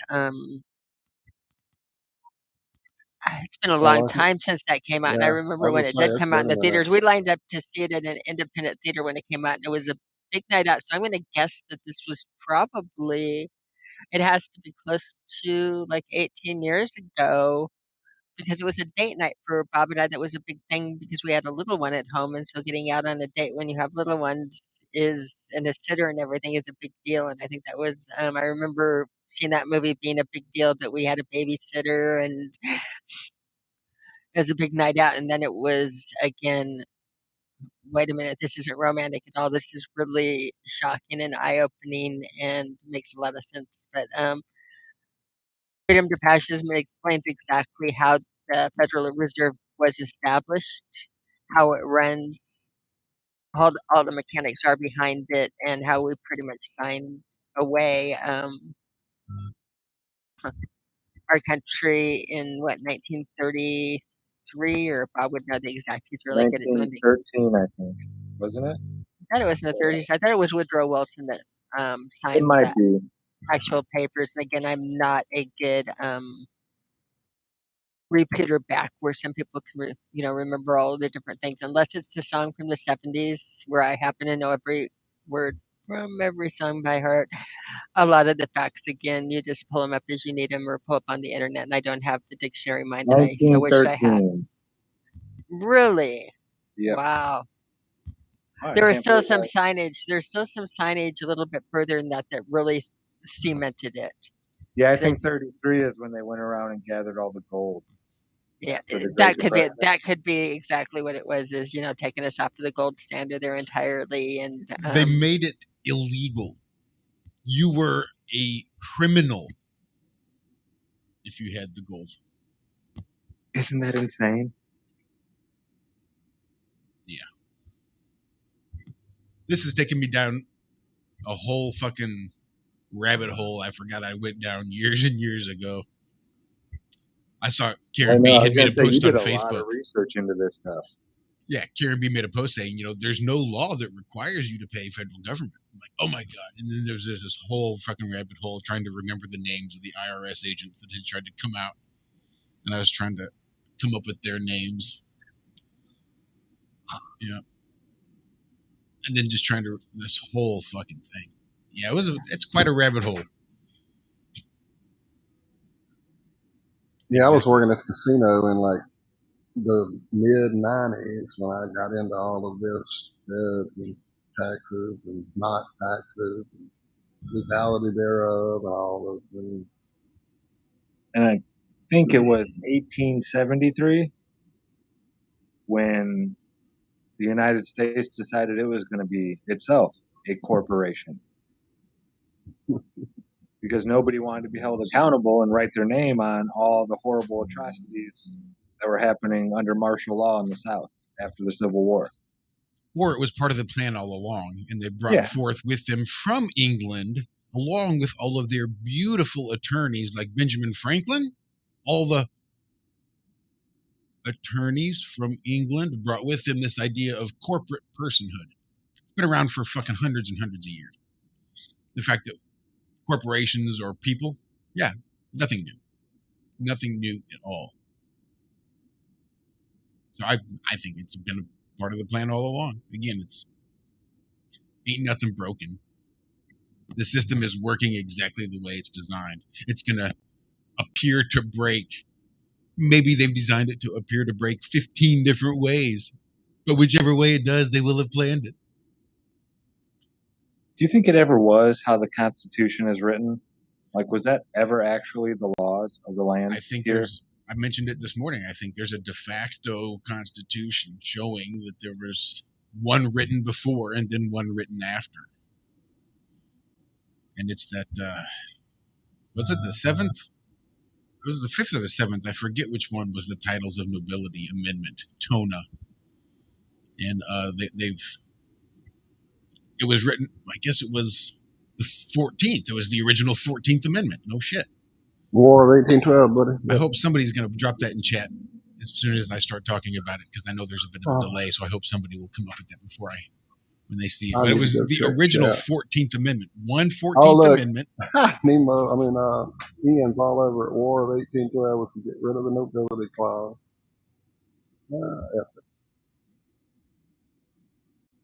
Yeah, I think you'll find that this is exactly the way it was designed. I remember reading about Andrew Jackson flipping out,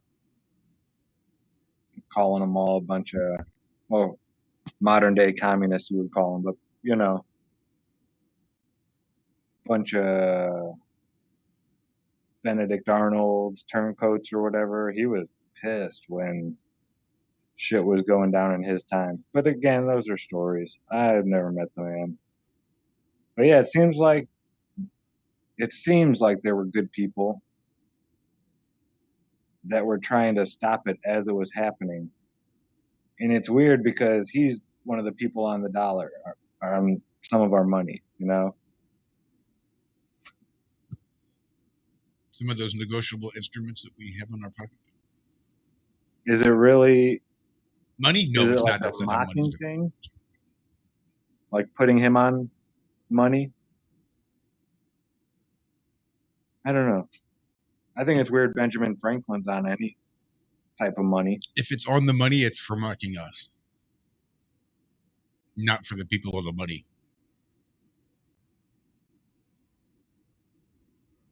If you've been dead for 300 years, how much do you care if people are mocking you? Yeah. If you control the money and you make fun of the stupid sheeple that need money still, then you use it to mock them. I saw somebody talking about an article about Benjamin Franklin. They found 15 skeletal remains, bones of 15 people. Some of them were like under 10, like I think 9 or 11 was the youngest. But 15 skeletons in a secret room in his house in England. They just found this not that long ago. Somebody was like redecorating or something like that, and they found this secret room in the basement. And they went, and it was a dirt floor, and they started digging up stuff and started finding all kinds of human bones in a 3 foot by 3 foot by 3 foot pit.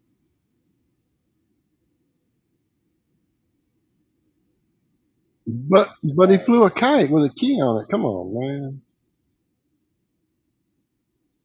Now, I had heard stories about, you get into that fringe history, and it was somebody that wrote it like way back in the day. It was like 1850s, 1860s, so well after Benjamin Franklin was dead. But he was saying that he was running when he went back to, was it France? And lived there for a while. He was running because he had gotten caught with a bunch of cadavers. Now they're saying that he was trying to study human anatomy. So these people were already dead, and they were just the cadavers, that were supposed to be buried or this and that. And he would buy them from, bad grave diggers or whatnot. That was, history's excuse of why he was doing it. I don't know. I mean, shit, a lot of these people are psychopaths. Maybe he was just a serial killer. We were talking, what were you talking about earlier today, Zach? And I don't remember what you were talking about, but I remember my response was, being smart has nothing to do with being good. There was something you said that made me respond that way. You said there was a group of what? Oh. Like Mensa. serial Mensa, okay. Yeah, you were talking about Mensa. Yeah, these people in Mensa decided that they didn't like their neighbors, so they poisoned them to death with thallium. It's a byproduct of making meth, and it's super. I mean, we have small, tiny traces of it in our blood, but and he hid it in Coca-Cola because he knew that they drank Coca-Cola, and he broke into their house one day. He made his own beer, so he had a rebottler, and he put thallium in there, and the mom had drinking like most of them. She had 50,000 times the amount of thallium that was deadly in the human body. And this isn't something that happens. So they didn't catch it in time for the mom. She had to pretty much lay there. They say your arms and legs feel like they're burning from the inside out. They say it's one of the most horrible ways to die because your body kind of dies before everything else does. Like they knew what was wrong and they couldn't fix her. They pretty much told her, you're going to die. We're going to be able to save your 2 sons that were also poisoned. But yeah, it was this Mensa, a guy and a girl. They were married. They were both in Mensa.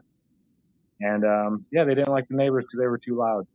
So he sent them a death threat, said leave within 2 weeks or I'm going to kill your family.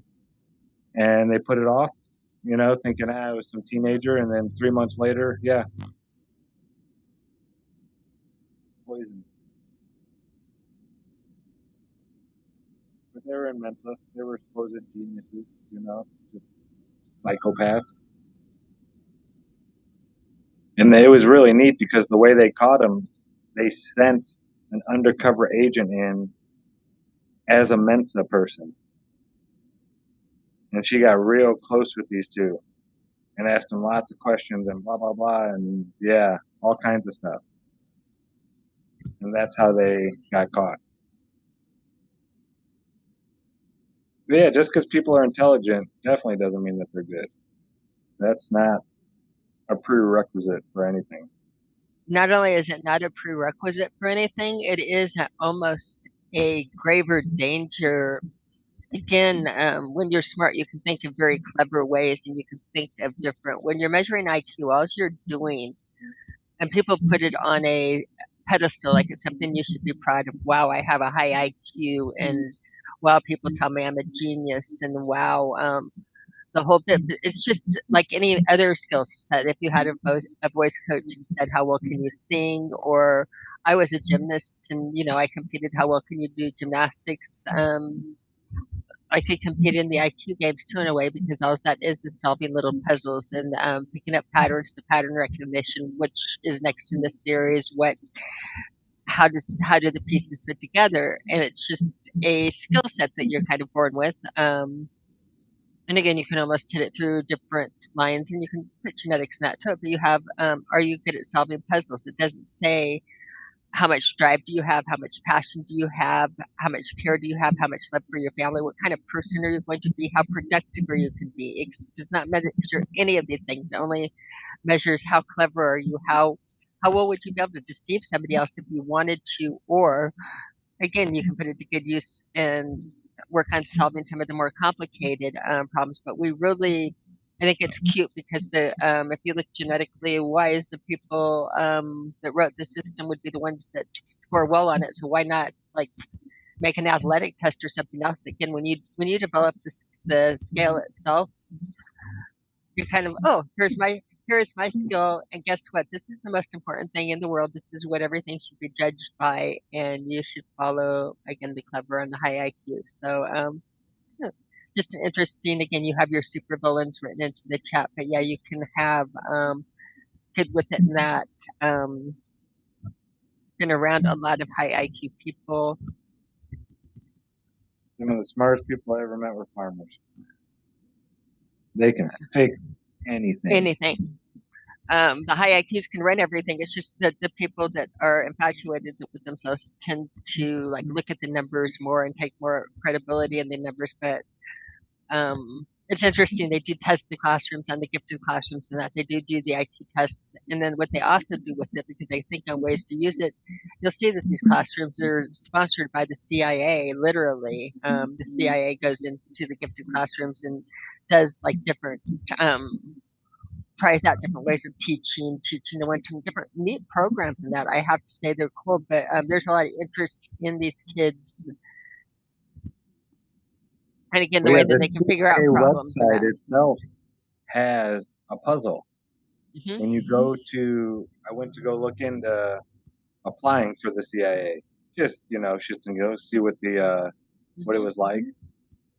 And I noticed there was 4 colors in these 4 boxes, and then to the right, they were flashing in a different order. Like it wasn't in the same order that they were. Like at the top, we'll just say it was red, green, blue, yellow. Well, this little box on the right was flashing yellow, red, green, blue. So I just clicked on those color boxes in that order, and it took me to a totally different page. It was weird. You have to find the puzzles and open them and do it. No, it's the best. I didn't go any further. I was looking for the next puzzle on the next page, but I couldn't find it. So I just quit. I didn't sign anything, didn't enter anything in any fields. I was just playing. But yeah, there's a puzzle on their application. So you have the ability to be a super villain or a super good person, but I imagine again when you're mining things. But again, it's a neat skill. High IQ is good, but it doesn't tell you what you do with it. It doesn't tell you how you can how much capacity you have for love, or again a family, or what you can do in life. Again, it can measure how devious you are in a way if you wanted to apply it that way. And again, applied well, it would be, again, you have the ability to solve puzzles. It is what it is. But No. people, again, seem to think it's only good. There's a program for high schoolers. I think it's called like Who's Who. Hmm. Yeah. And there's this They great big book. sent me a thing. Yeah, because it's all these bright kids with all the best potential. Hmm. You know who gets into Who's Who? Who pays for it? Whoever can Whoever got the fucking money. afford it. Yep. Yep. It's fucking arbitrary, but only based on your ability to pay to get your name put in a book. And to care to want your name in the book. Yep. And I Yeah. think Mensa is the exact same thing. I think Mhm. Mensa is the exact same kind of scam. Want to feel good about yourself? Want to make yourself feel special? Here, do this, and you can feel real good about yourself. Ain't gonna mean only this shit, much a really, month. but yeah, feel free. We'll give you a secret handshake or some shit. Whatever makes you feel good. Handshake. Figure it out. Oh, I love it.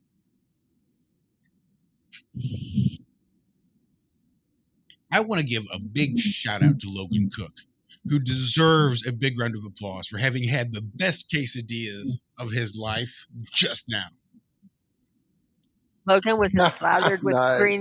Was it slathered with green chili? Because I'm about ready to be super jealous if you had like green chili all over it, slathering it. I'm waiting. I'm holding out for this. I was trying to explain to my friend what the Mexican food was like in South Carolina, because as wonderful as everything is in South Carolina, the Mexican food is not one of the wonderful things. Well, that's because you guys aren't used to that type of Mexican food. I think it's awesome. Okay, I think There's authentic Mexican restaurants here.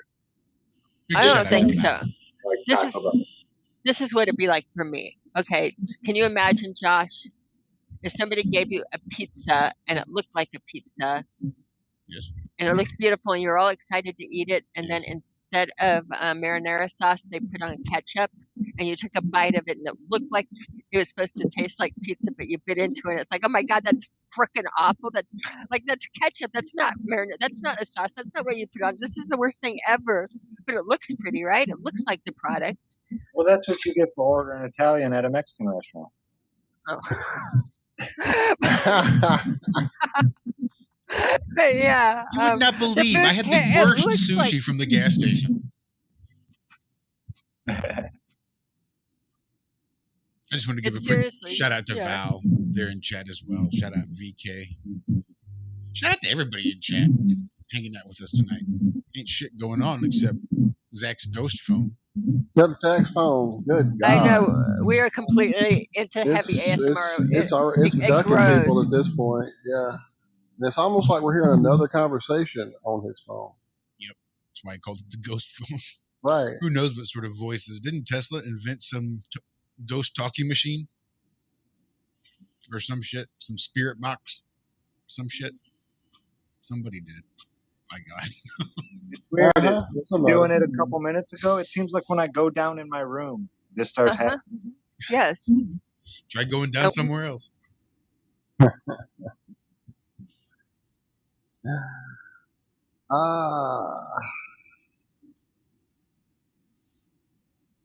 Now, Well, here's the telling deal. you to Thanks, do anything Bill. bad? Hey? I mean, Logan, sorry, I'm reading too many things. Are the voices telling you to do bad things, Josh? No, actually. Well, it depends. You're telling me to scrape off all the ketchup from any pizza and bitch slap anybody that wants to put ketchup on a pizza. But all in all, that's not so bad. Yeah, I mean, it's about as authentic a Mexican you can get. You walk in and they barely speak English. I got you. Yeah, but there's no like green chili and sour cream and the melted cheese. Mexico is a Well, big. that's not Mexico. That's added by America later. That's, Oh Yeah. no! Mexico is a big The place. You're comfort talking food. about northern. well, no, yeah, I know exactly what you're They're talking from about. Southwest Mexico. But authentic Mexican food is totally different. No, like I'm talking more with the. Well, I guess the authentic Mexican and I don't know. A lot of the stuff I had a Peruvian flair too, and the Peruvian food is so good, so very good. But yeah, you got to do like the green chilies. You got to do the sour cream. You got to do that like spicy, make your eyes water. And this stuff that they have, like crispy tortillas, and It's a different part of Mexico. it's not. It's Mexico is a big country. You're talking about desert Mexico, and they're Yes. from like tropical. no. We want the Plants, desert. We want the different chilies. stuff grows. We want the Hatches chilies. We want like the good stuff. Think of how many different types of pizza there are just in the U.S. Right. Which is totally not like Italian pizza in any way. Y'all know if you went to Italy and ordered a pepperoni pizza, you They would would get look at you like you had a third head, right? no, you'd get a pizza and it would have peppers on it, like green peppers and chili peppers. There'd be no Right, meat right, on it. right, It'd be right, But pepperoncinis. Yeah, pepperoni, or that is a pepper. You'd get a pizza with little peppers on it, like vegetable peppers. I think I looked at it in Germany. You would get the pepperoni one, but in Italy you would get like little green peppers, I think. But we were looking at different what you would order, like with different things when you made your orders. You traveled around the world, that you could order the same thing and you get an entirely. That's like a fun thing, that you'd get an entirely different dish, and even though they have something by the same name. It's just like chips. If you go to England and you order chips, you're not going to get potato chips. You're going to get French fries. So when they're having fish and chips, they're really not having their Lay's potato chips with their fish. I like that. I like going to again, the different things that you think you know what you're doing, but no, it's like the federal government in Germany, where the federal government is the local government, and the central government would be the state one instead of local, and the other way around. They take the terms, and again, they just have different meanings. It's fun. Oh, we're talking pizza in the chat. Beef extra cheese light sauce on my pizza, please. Oh, and I'd like some sausage and mushrooms. Maybe a little bit of onion on it. I'm one of those weird ham and pineapple people. I love pineapple on my pizza. Pineapple and bacon, pineapple and ham. Pineapple ketchup.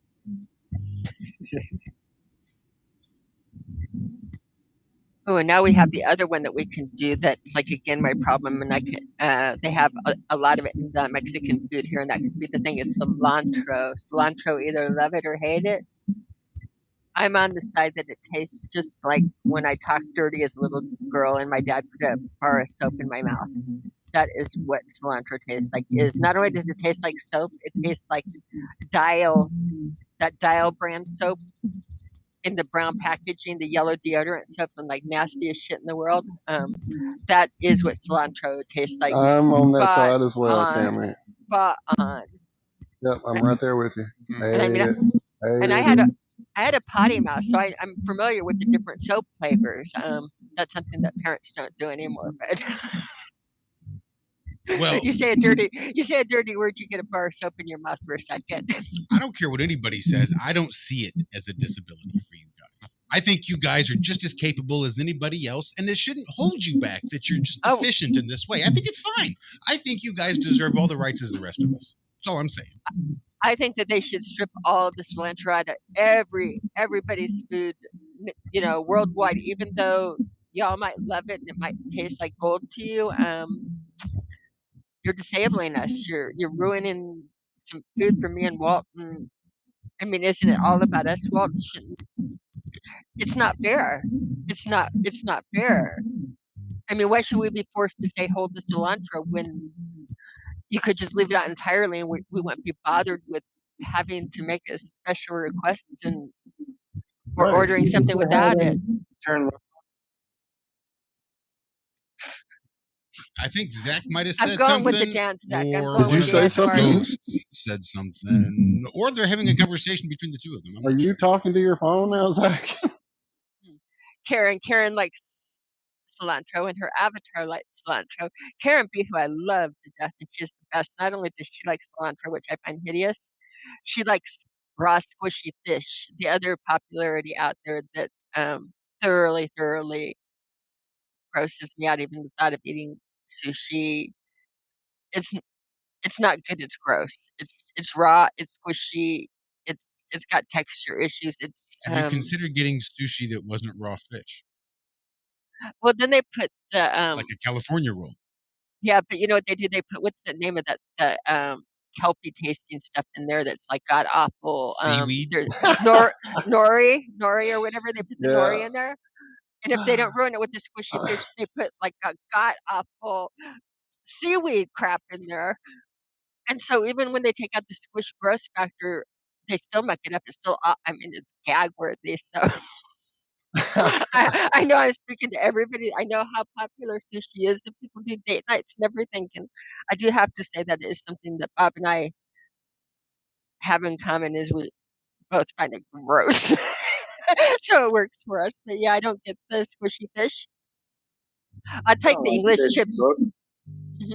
I will take the English chips and French fries. Yeah, I'll take chips and oh, you say the English chips and French fries are different? How is that? I haven't had English chips. Why are they different than French fries? They're more like a potato wedge. They're like wedges?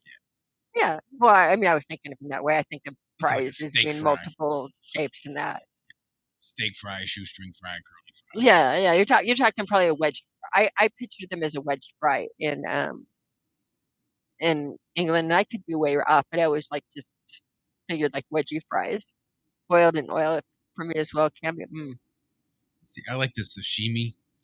You know, just a piece of fish with some nice, fresh, crisp veggies, just caught between a pair of chopsticks, just dunked in some nice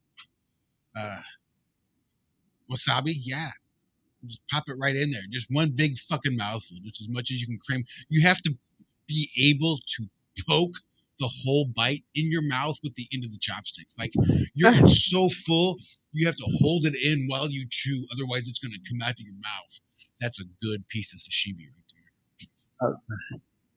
Now, see, like back to the chips. I think of chips more like home fries, like you would make with real potatoes, and they're not going to be nearly as crispy. They're going to have been like, not quite soggy, real crisp to them.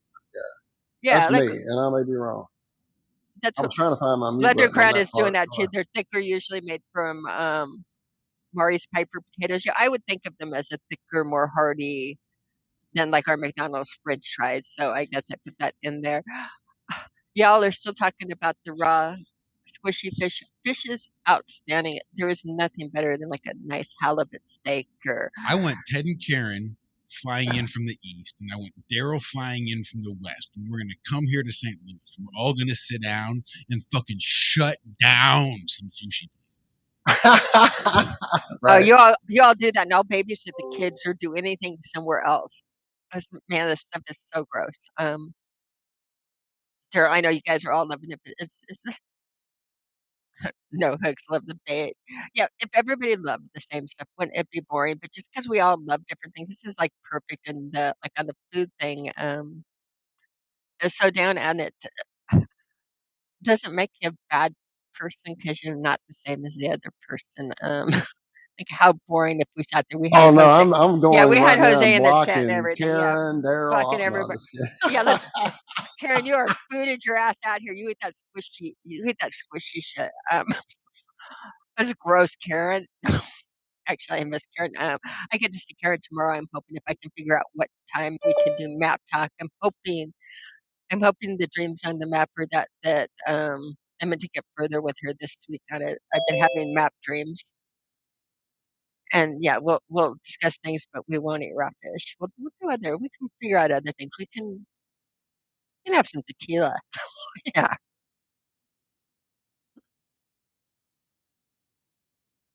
I know sushi din in Denver, fish flown daily from Japan. I know, and the fresh fish company in Denver, halibut flown in daily from whatever it's.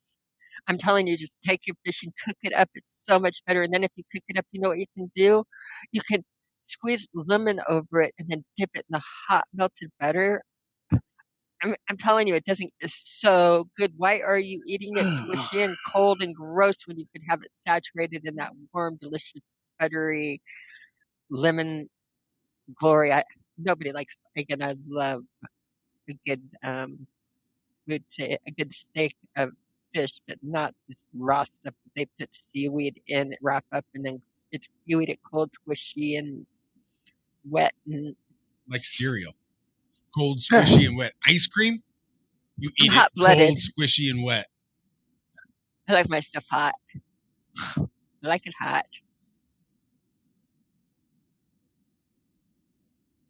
Wait a minute. Listen, Things don't seem too familiar. And who is this cowboy who's sleeping beside me? And wait a minute, how'd I get his shirt on? I had too much tequila last night. Okay, Israel Adams. Juanita's uptown in Denver has good sushi. Why are you eating sushi at Juanita's? They have such good Mexican food. Why are you forsaking the green chili and putting squishy fish on your plate? That's so wrong. Juanita's got margaritas.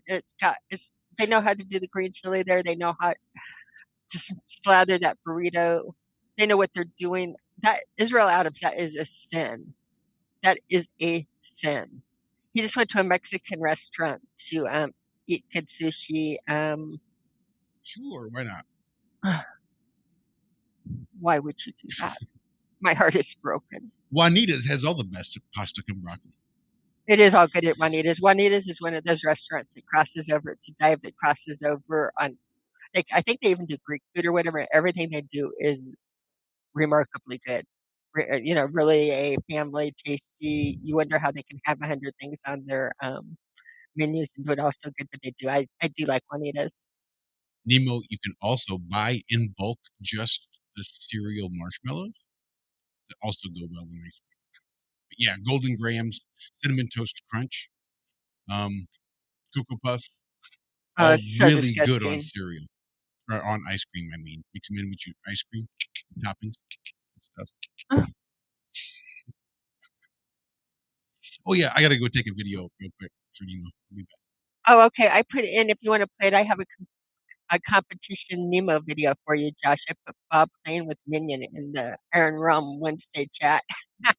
If did I give you the power? Yes, you have power. Oh, I have power. I put it in the chat. Can anybody else take it or no? I suppose I can turn lights on and run my computer. You want me to do it? I'll do it. Sure. I put it in the Wednesday. I put it in the Wednesday chat. I could do it. My office is pitch black right now. I could turn the light on. It won't take a second. Bob, I hope you don't mind being a star, but I just was gonna say, I hope Bob didn't. I'm not coming, but this is cute. It's gonna be tiny. There's the Wednesday chat. I just dropped it in there. All right, I've got it. It's just tiny. Let's see. Hang on. This is when Minion was a little guy, and I was at Karen's house, I think, at the time. This is what they were doing when I was at your house, Karen. It bigger? Oh, I see it. Make it bigger. I don't see a button to do that. Is there a way to make it bigger anyway? That's not it in the corner. Is that there it goes. It just does it when you hit it. All right. I didn't know. Yeah. Oh, I can't go full. There we go. Okay. Oh, that's blurry. You got sound. That's all right. It sounded just fun. Oh, I don't have the sound. I forgot to show the sound part. Let me go back. I'm seeing it now. I hear a whoop. That was coming through my speakers, and I did it all incorrectly, and now it's playing in the background. Bob, honey, are you still even watching? There we go. All right, now sound.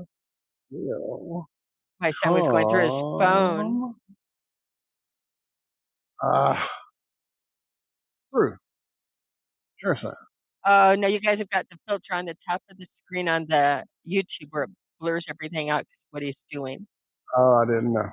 You know what I mean? This is, I think, a Josh effect over the top where it's got the fireworks net going. So you can't see the video if I talk and keep it on me? No? Okay. I don't think so. It's back. We will make this work. Because, yeah, he left the overlay running when you ran the video, so all of the shooting stars and that are still... All right. Yeah. Okay. When Josh is back from his videography adventure... Yeah, it looks really good on our screen. Yeah, we're seeing it awesome. You guys aren't enjoying it, so...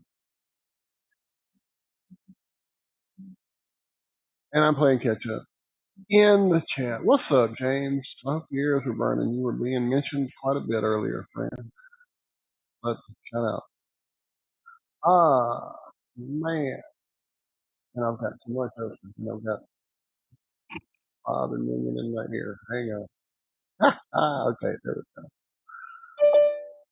Aha. And now we got Zach coming back because apparently his phone took over and shut him out of the call. Hi, Zachary. Hi, Oh my Hanny. Hi, Zach. goodness. Am I speaking now?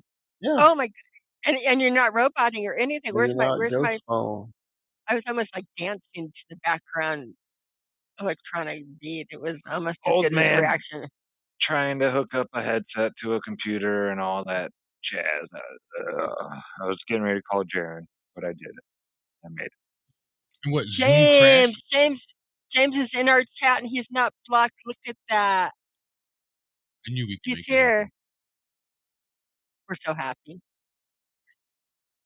We get to see James tomorrow. I think I get to see James and Karen and Sarah and everybody tomorrow. We just need to figure out when. Yeah, do you know when, James? James, if you know when, if that's still on, if you have a time that like we could aim Right. for. I know there's like a lot of people that were all like, when should Hey, we try? while y'all are getting that straight, Josh, I'm going to share a video, but apparently the overlay is causing it to be blocked a bit or something. I don't know. What was going on, Cammy? I was just Yeah. playing the video. When you played the video, yeah, the stars and everything went over the top, so you didn't see the video because we had the screen mask on. Okay, give me a second. I'm going back. Oh, what's up? Shout out to FE Nation over there on Rockfin with the awesome tip saying LOL to the whole crew in the Iron Realm. We don't fear no sphere. Awesome, brother. Thank you so Thank much. you so much. All right, No, let me we go back do not. and share the video now and see if we can do it. All right, I've got it set up so that people can see it once it gets started. All right, here we go. Well, I thought I had it going. I think. I rewound it and it went back. There we go. I think Bob's like went off in a different direction. He hasn't called and said don't do it, but yeah, this is cute. I thought it was like, again, my son found it on his phone, and I thought it was definitely comparable with funny footage cute. I can't He's change definitely my vicious. avatar. I know, and then he's like cuffed my little, when he was little, this is Minion as a pup, probably like 6 or 7 months old. And the boys are taking care of the puppy. You can tell the abuse. Oh yeah, obviously. Man, I like that coffee table too. I'm trying to remember which one. Oh, that one survived, and that one's here. There's another one that we really like that got broken. Yeah, but I like that a lot. All right, that one you can come visit.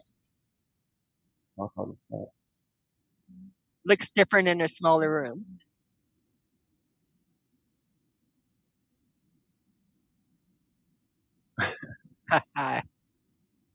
Zach's just going to keep on laughing at the video. He's not going to share it. Or not Zach, but Walt. Oh, I'm not sharing? What video? No, you're not sharing it at all. Well, I hit share. Oh, no, because Josh has got all of us. I'm in the Iron Realm, and he's got all of us over the top of it. I'm just waiting. Well, correct. What is going on? I know something's wrong there. Give me a second.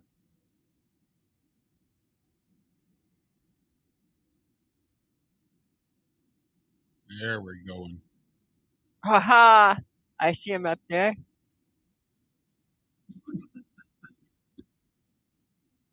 Are y'all seeing it this time? There's a big great bear. That's better. I see it. Yep. I see it there. I don't see it We're on hearing the other screen yet, but yeah, there's a delay.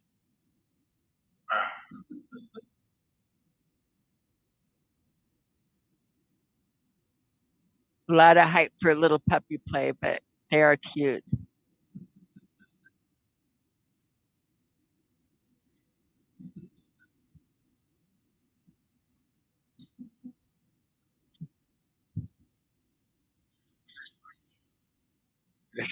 Very ferocious. Vicious. Totally vicious. He's following me around right now. He's doing it right now. He just looked at me all funny, like, you want? And then I think I stopped instead of closing my tab. Did I stop? Yeah. Okay, I give up. Apparently, I'm not the presenter tonight. That's all right. We want plenty of time too. But yeah, this is just puppy versus the rambunctiousness of a. Oh, it looks like we now have a picture coming in from FB Nation to share. Let me see what this is. Go ahead and get your share up there, John. A bear attacking a dog. Yeah. Yeah, I've not gotten to Dixie to a point where she's got the bunny and the dog both in the kitchen by themselves to do it. I don't have any fresh videos. Nothing new for me.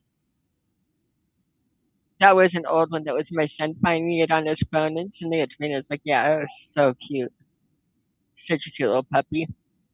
But I'm perfectly willing to start sharing. You know. Yeah, let's do some bunny cam. So fluffy.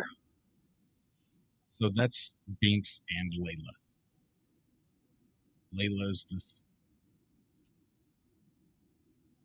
bottom of the pack.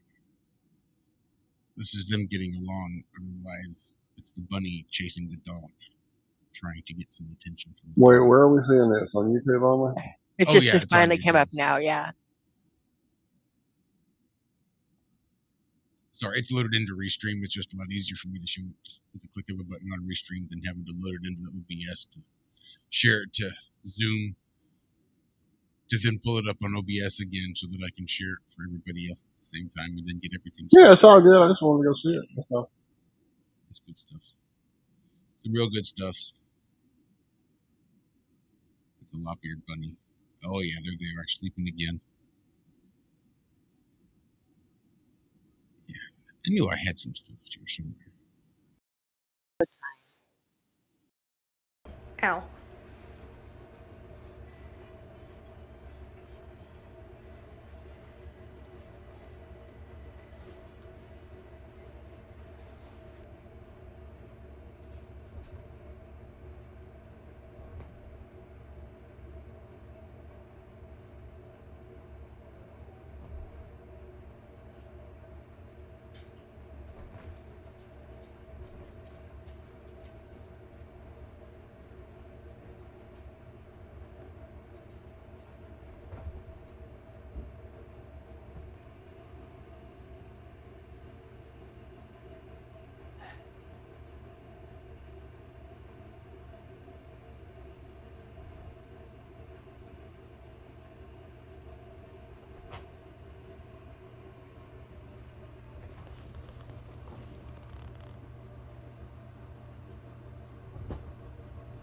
Easy right now.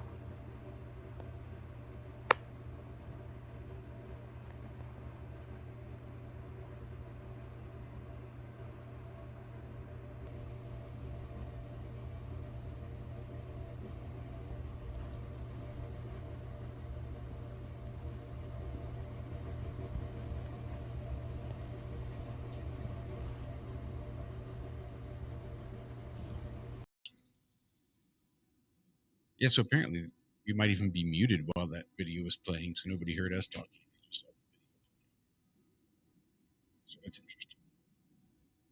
But you know, that's Binks. That's old bunny footage. As soon as I get footage of the bunny chasing the dog, I will make sure to send it out.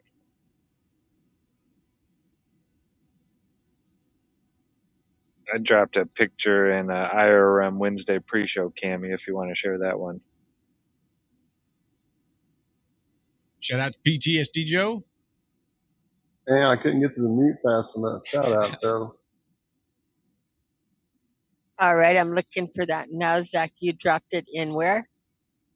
Our guys right now. Okay, now I have to figure out how to share a screen. I can do this. You know who likes cilantro? Yeah, not me. Who Rabbit. does? Oh, look at that. Yeah, and that's a little bit of a Brussels sprout leaf in her mouth there. Right here. Wait for it. Now we can see some good stuff. Nope, I still got my shit away. Damn it. Now.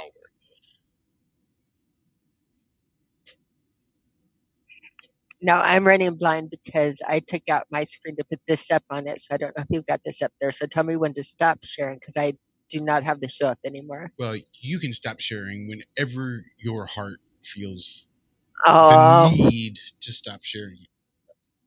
they're pretty cute. I'm missing them. I could go over and like look at them right now. Hi guys, is it nap time? Yeah, thick as thieves, those two. Very nice. Ooh, sorry. My phone, it's always got rocks on it. You and your rocks. Me and my rocks. Look at all the little crystals. So fabulous. I think I'm Before gonna start cleanup. making hats again. Someone just sent me a message about, can you make me a hat for tomorrow? That's a lot to get done tonight. If you guys remember that Jai was folding up on the show last time, or I'm Yeah, not sure, it could have been the I got to other. show the hat Michelle made. I'm sorry, go ahead. Yeah, this was before we cleaned up that one piece where you could see the crystals, and this looks like a jawline now. Like teeth. Mm-hmm. Okay, sorry, we're just delving blindly on my phone, but yeah, this is before we cleaned things up a little bit and got the dirt off, but pretty cool, huh? Very remarkable. Okay, I'm gonna do the stop share. I'm trying to find something. I'm sidetracked. Oh, damn. It's too I late. I missed it. already stopped. Oh I man, I already want to see. stopped, Hang on, and it was let me good go find too. this. What is this? I don't think I have the picture here. Yeah, sure, Joe. Okay. Yeah, I'm ready to go crystal hunting again. Yes, that felt so good to dig in the dirt. And again, even the hot and the sweat about it is really appealing to me. I don't know how to explain it, but being dirty and in the mud and digging, nothing's better. That's my perfect day, by the way. I am definitely not into the castles in the air, you know?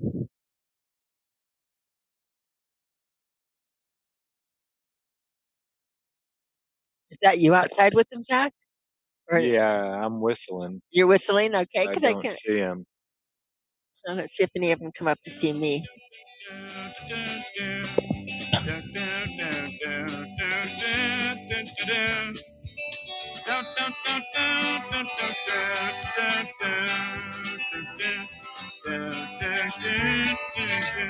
That is the only part of that song I can play.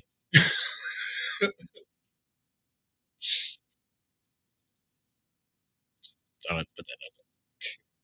I know somebody will write. All right, speaking of making hats, Zach. Yeah, this is cool. Oh man, what's this? Oh, this is beautiful out here tonight, Zach. What a lovely night. So this is a hat Michelle crocheted.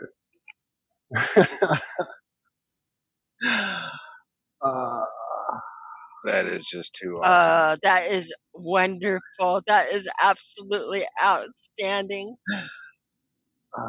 Yeah, she's kind of gone a little insane. I'm literally looking Alice at in her Wonderland a little crocheting bit. right now. Yeah, what was it, Zach? I mean, Josh.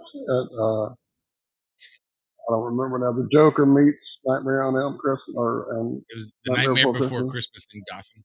Gotham, there we go. Yeah, but yeah, she's at it right now, making something new.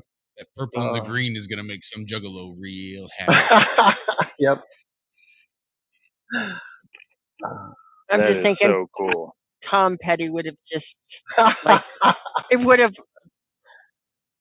He would have I bought bet you you could over it. do a Mad A Hatter rave hat. hat, Israel Adams said. Right, rave for sure. What's my light stick? Oh,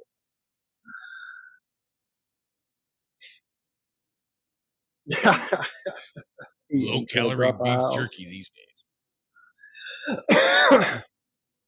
yeah, that's like Dr. Seuss meets what's the guy who did Nightmare Before Christmas?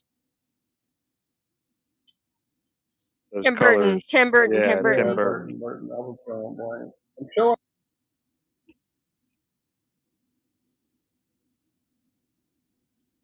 Oh, should we listen to a couple songs over on Rockfin, maybe? We definitely could do that. Oh shit! You're not trying to sign no shit now, are you, Josh?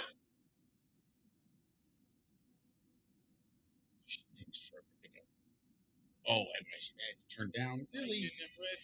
Oh boy, that was dangerous. Do you have Hank?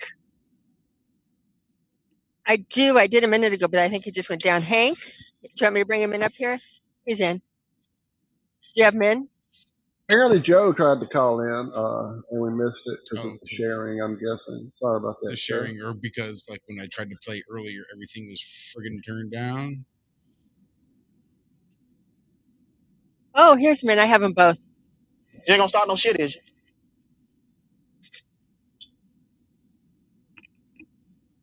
Got them both, Zach. Okay.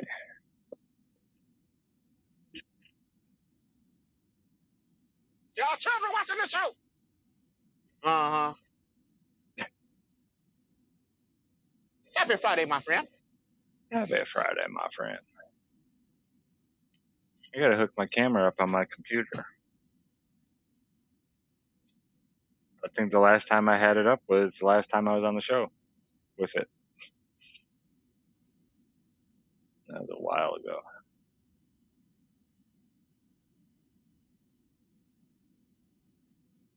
Ken Wheeler notification just came in. Yeah, a lot of people have been giving Ken Wheeler a lot of crap lately.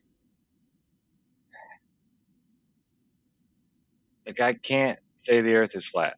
You just can't, folks. His livelihood is in Sony and all these different camera companies. I mean, he does more than just make leather alligator belts and write about magnetism. He has other jobs too, and he would lose all credibility if he came out and said these types of things. Yeah, it's... And what is so important about Ken Wheeler becoming a flat earther? I know. I don't get it. Are you looking for him to validate your stance? What is Not it at all. about? So let's take this. Then maybe we will head over to Rockfin for a few. Happy Friday, my friend. Hey, guys. Well, you know what? Yeah, I'm surprised you guys don't have like plenty of people trying to call in constantly. You know, kind of join in and chime in with you guys. You know, it depends on the day. Seems like you guys are like, you know, some of my favorite. You know, I keep missing the live broadcast. It was just interesting right now as I'm flipping through my phone. I realize I'm like, oh crap, this is live. I wonder if they're still on. But I'm not getting my notifications or anything, man. It really sucks. This is like, you know, a blue moon happened and I got a notification. So what's new, guys? Well, nothing for me particularly, but I do think you're right. I think YouTube went through and might have reset some algorithms and shit and reset some stuff because I don't feel like I was getting notifications for a whole lot of stuff. I had a whole lot of channels I had to resubscribe to. There's a whole kind of big thing that happened recently. Oh, yeah. Like. Well, me too. Me too. I think they're doing everything they possibly can. They announced it, by the way. They did say that they were doing it. It's happened. It started a little bit over a week ago, and they went on another thing where they put out another announcement. And so it wasn't. I don't think that was another one. No, no. They did. They did one that was like it was. I mean, before it was they were not going to promote, but now they're like actually saying that they're demoting and intentionally stopping. Do you have a link for that one? Because the last one you dropped was the one from 2019. Oh, okay. I'd have to do it, but yeah, I thought there was another one on demoting that was in the news that I wasn't doing the link, but just from the news. I think that was one of those things that we all get hit by every now and again. Yeah. Somebody showed you an article from 2019, and you assumed that because they were showing it to you now. No, usually it's it'll come through as new news. Like, yeah, it'll come through as a new feed. Story. And when you I don't pick it up the stories that when I usually do it. Yeah. I'll have to see. Okay, maybe you're right, but I thought that there really was some stuff in the current news and that it wasn't somebody. I did the same thing, story. Tammy. I thought it was new until Josh was like, wait, look at the date. And I'm like, oh, no shit. Okay. Hey, I thought they were on us again. Hey, Fed, if you want to go watch a Flat Earth show with like 500 or 600 people live in the chat, you're on the wrong fucking Flat Earth show now, buddy. Yeah, 37 and no stopping the flat earth now. Bitch, we've been doing this shit for 7 years. Ain't no stopping us regardless. Right. That's right. Absolutely. Hey, can I bring something up to you guys, man? Heck yeah. I think it's a core issue of something, okay? So I've been looking into, I like to look into things, and as I told you before, I like to get to the bottom line, right? Well, I've watched over 2,000, I don't know, I'm going on 2,300 or 2,400, I call them bad cop videos. They're like First Amendment, Fourth Amendment auditors that go around and test cops, or, you know, there's one here in the Bay Area. Good one. Bay Area. Transparency. Big fan. Yeah, I love that guy. Yeah. You know, sometimes, you know, of course you like, oh, I could do it better. But no, you get a little nervous sometimes. This goes along with a story that happened to me yesterday with a CHP officer. I swear to God, I tested out. Freaking phenomenal. I'll tell you in a minute. But it made me start looking at the Constitution and everything, okay? And I believe I have a very good argument that I haven't heard or seen presented by anybody yet. And if I may, I'd like to just go through some basics. So which one of you believes that you know enough about the Constitution to answer just a couple of quick questions that are pretty no-brainer, right? Pretty much everybody that's going to be listening, you just spew out just a quick answer like yes, no, whatever, right? Which one of you do you think can be up to the challenge of understanding the Constitution as well as you possibly think you can? I would say Josh would probably be our That's our best person. We nominate Josh. I second that I mean, motion. All in I've favor? watched just as many of these videos, but yeah, Josh, Now, I would say. mind you, He's got a deeper base than we do. not only am I not one of the people that signed that contract, I am not one of the people for which that contract was written.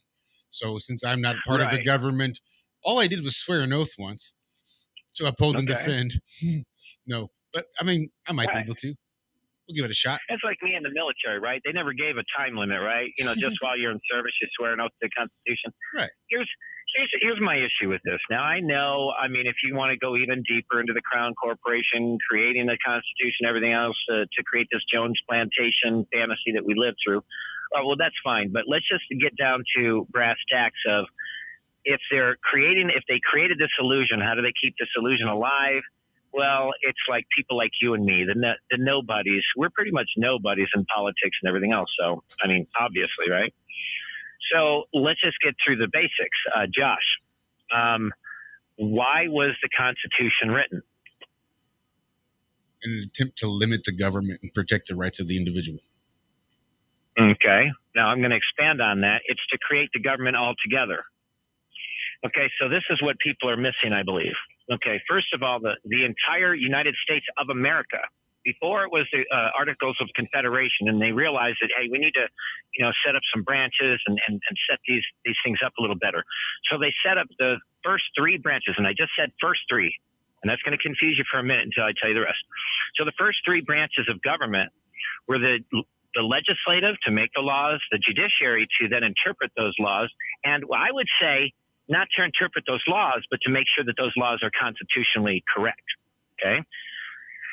So then the executive branch is there to enforce those constitutional laws. Okay. However, all of the states that were necessary, the 9 out of 13 colonies that were now states after the Articles of Confederation, they would not sign off on the Constitution because they said, well, this is a government for the people, by the people, but the people have been less represented in the Constitution by itself. So we have to ensure that the people will always, because this is a republic, that the people shall always have the most authority. You know how we know that? The Second Amendment. The Second Amendment guarantees that the people can have an organized militia that is larger than the government in case the government becomes tyrannical and they can overthrow the government. Now, I mean, some people might want to argue with that, but I don't see that they'd have a point. But here's the issue. So they set it up in a checks and balance situation, right? So the judicial branch is supposed to check and make sure that the executive branch isn't denying people their freedoms. Now remember, everything about America that makes America great, as I traveled and lived around the world, Everybody said the same thing, whether they loved America or hated America. It was about the freedoms. Okay, so we are known for our freedoms. Proud to be an American, or at least I know I'm what? Free. Not that I have rights, but I'm free. And those rights guarantee your freedom, unalienable rights. Okay, so when I see these auditors and they go into these government buildings and the staff there treat them as if they have authority over them. Okay, this is a narcissism that I see in our entire culture. We have become I call it the era of narcissism, because that's what everybody does. Everybody wants to boss somebody around. I don't care if you go into the darn library, somebody wants to tell you what to do and order you around and feel good about themselves. I remember in basic training when several of us were tasked to be platoon leaders, and so that we could get a little taste of authority. I saw this play out, and I saw how, people were just giddy. Oh, look, I got power. I can make everybody do what I want them to do.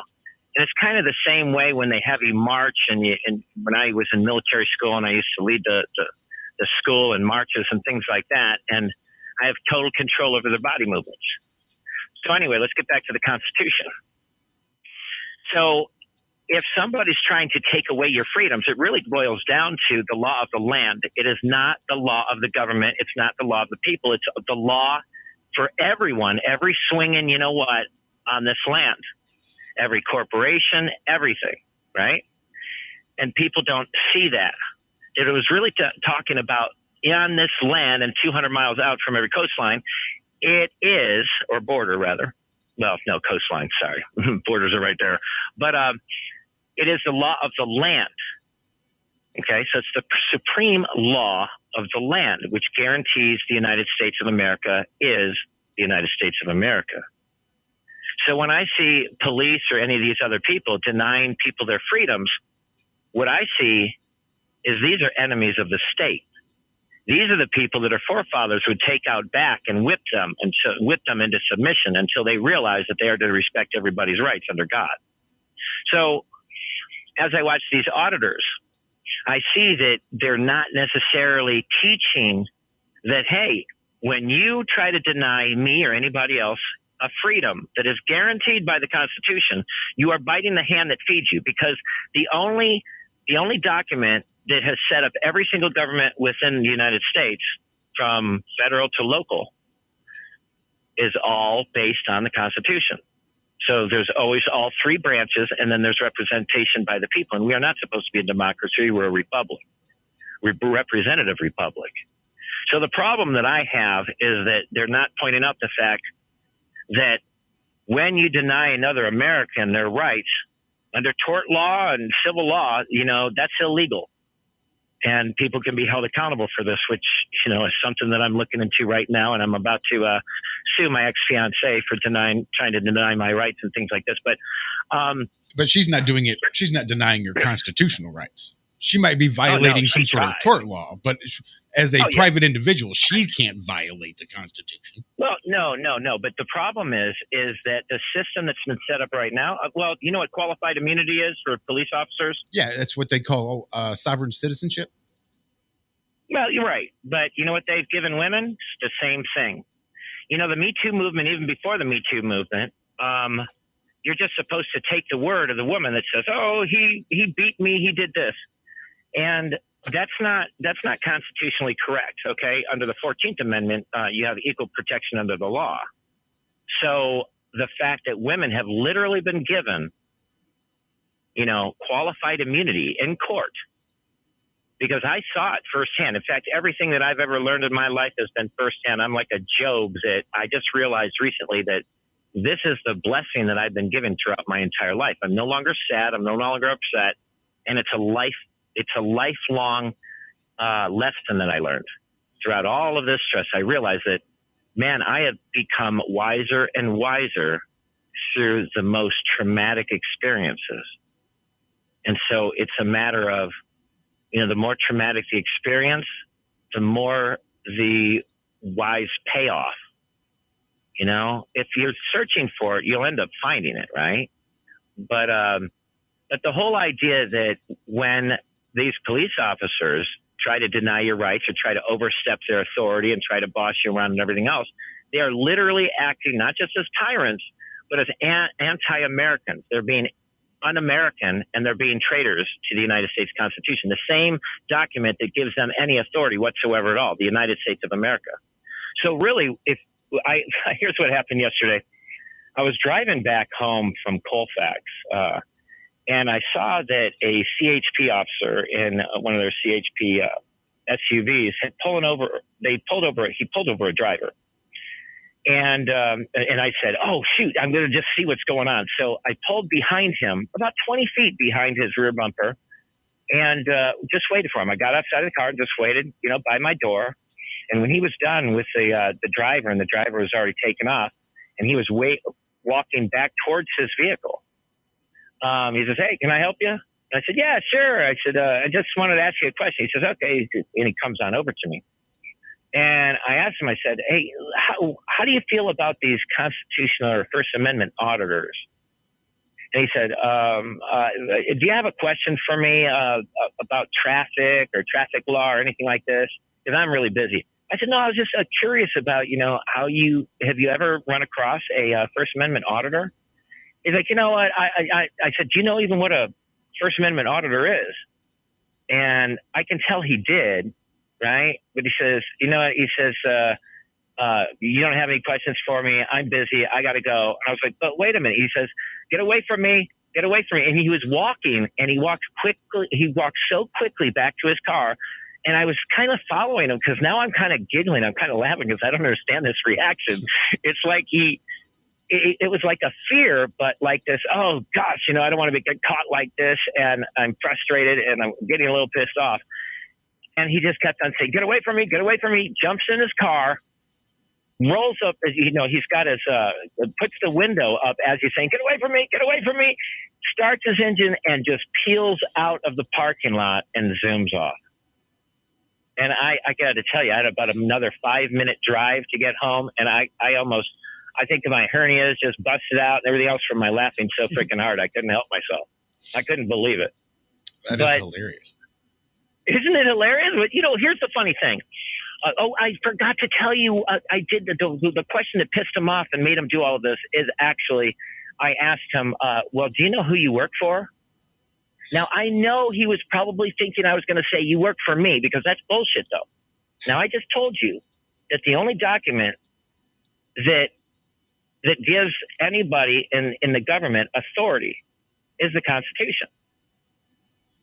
So they swore an oath to the Constitution, not to the people. So who is their boss? Who is it, or what is it that controls their job and their actions? Well, it's the Constitution. So again, if you are working for the Constitution, you swear an oath to the Constitution, you got to be constitutional. You got to respect rights, because that's what makes America so great. Then if you try to deny rights, then you're biting the hand that feeds you. You're literally going against your oath and who you work for. You're telling the boss to F himself. And it's not the people, it's the Constitution. But it's also representative of, we live in a social contract to where the people in the United States also are obligated to treat one another. We live in a what? What's that? I said, we live in a what? Well, it's a social contract. And how is that upheld under law? Well, it's through the Constitution. Is that tort law? Is that contract law? Think about it this way. Think about it this way. So, right? like the Constitution, because I didn't sign any sort of social contract, then that contract must not apply to me. Did. Your parents did. Okay, no, that's cool, and that's more than welcome to apply to them if they so knowingly and uncoerced signed a social contract. But I've never even seen a contract for society saying these are the rules for society, and you agree to do this, and we'll agree to do this, and we'll sign a contract. Right. Well, imagine this. Okay, so you have. So short of that, I guess what I'm saying is, because that's not ever happened, there's not really any such thing except in sort of philosophically. Right. Exactly. Because it's not really spelled out. But what is spelled out is the law of the land. And that's what I'm trying to say. It's like when people bring up the rules for thee, but not for me, it goes both ways. So imagine this. If you impede somebody's movement, the police can arrest you. But if they don't arrest you, Okay, if they don't arrest you, I'll give you a more personal example. So perjury is illegal, all right? But like in family law and everything else like that, nobody is ever, going to be, they're not going to be held accountable for their perjury, for lying to the judge and being caught straight up lying, which I caught, my fiance lying in front of the judge. So she's guilty of perjury. But that's the judicial part of it through that process, right? But she's not going to be held accountable through the executive branch. So I can go to the judicial branch and I can now sue her for perjury because that perjury hurt me. You see? So the Constitution, if you look up all the constitutional rights that we have, if we deny those rights to another human being on this land, the United States of America, we can be sued in a civil court. I think you might have a hard time getting that one to stick, though. Because not really, because you can sue people for defamation of character, deprivation of rights under color of law. There's so much. You can sue anybody for anything, right? But if you can show that their actions caused you damage, harm, emotional trauma, whatever it is, but you can't say you can't say that she perjured herself. Oh yes, I absolutely can. Oh, okay. I didn't realize you had where the judge said, "Oh my God, you're guilty of perjury." So then you had this. So she's now this is where we're getting to the sticky situation. Well, because if she's not been, she lied, and I had her on camera. But that's not perjury. Well, yes, it is. No, perjury comes from a judge. To a judge. So the judge says, "Okay, so when then the judge said, "Oh, you've lied to me and you've committed perjury. This is your sentence." Or this subjective judge ignored it. So that's right. So that's the problem. Right. So it's not perjury. They don't want to waste the manpower to prosecute somebody on perjury. So she's never been found guilty of perjury. No. So if you're not guilty, you are presumed to be what? Again, I have to go to court to prove that she perjured herself because she wrote on the affidavit for the temporary restraining order. She wrote out under penalty of perjury to tell the truth, the whole truth, and nothing but the truth. She did the same thing in front of the judge. The point is that would be libel, but also perjury because it's under a sworn statement. I think you might have to go after the judge for failing to do his duty. No, see, that's what I'm telling you. That's what the checks and balances are for. So if the judge isn't going to hold her accountable through even though that's the judicial system, he ends up using the executive branch to arrest her and then jail her and all that. If that fails to happen, then I still get legal recourse because it's called remedy. Okay, so I have been harmed, I have been wronged, and I want financial remedy. But you're not. You don't have the right to remedy. You're not guaranteed. You don't have a right to remedy. Oh yeah, that's what the courts are for. You have a right to seek remedy. Just because you feel that you've been assaulted doesn't mean so where's my remedy? Because now I have a right to it. No, you have life, liberty, and justice. You can go after anybody who denies those things. No, you do not have a right to those either. You have a right to pursue it.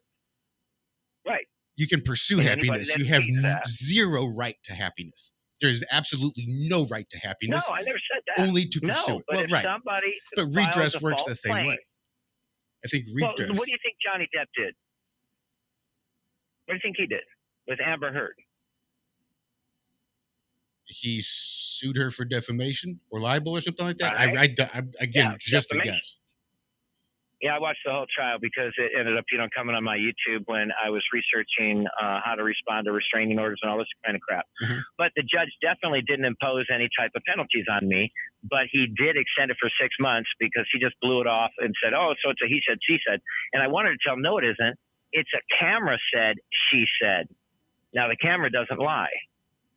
And so it showed everything, and it showed the whole argument, everything, and it was completely peaceful. And so there was no, everything that she had claimed was a lie. And I got her on everything, but the judge didn't even want to look at it because they were already setting up for a trial or some other crap and just trying to rush. And so it was what it was. But I still can seek legal remedy. You see? So if somebody denies you any of your constitutional rights, you can seek legal remedy. And you can't necessarily lose if you can prove that they have denied you. It's the same with the police and, taking them to court. And that's why they don't care. Because they're like, hey, well, you have legal remedy. You can go ahead and take it to court. And if it's found that we, stomped on your rights and your freedoms, well, then you will get financial remedy. Make sense? Yep. But that sounds a That's little all bit I'm saying. I just think that's I don't know that law is that objective. Well, it's supposed to be. See, that's the yeah. problem. Is Well, that, the law, the police are not supposed to be working with the courts, and vice versa. They're supposed to be at odds with one another. It's just like the what is that based on? internal affairs with the police. It's ridiculous. But that's like saying yes, and Neverland is supposed to be the second star to the right, and then straight on to morning. There's no evidence that that's the way things have ever been. Right? It's always been they're all in the same boat.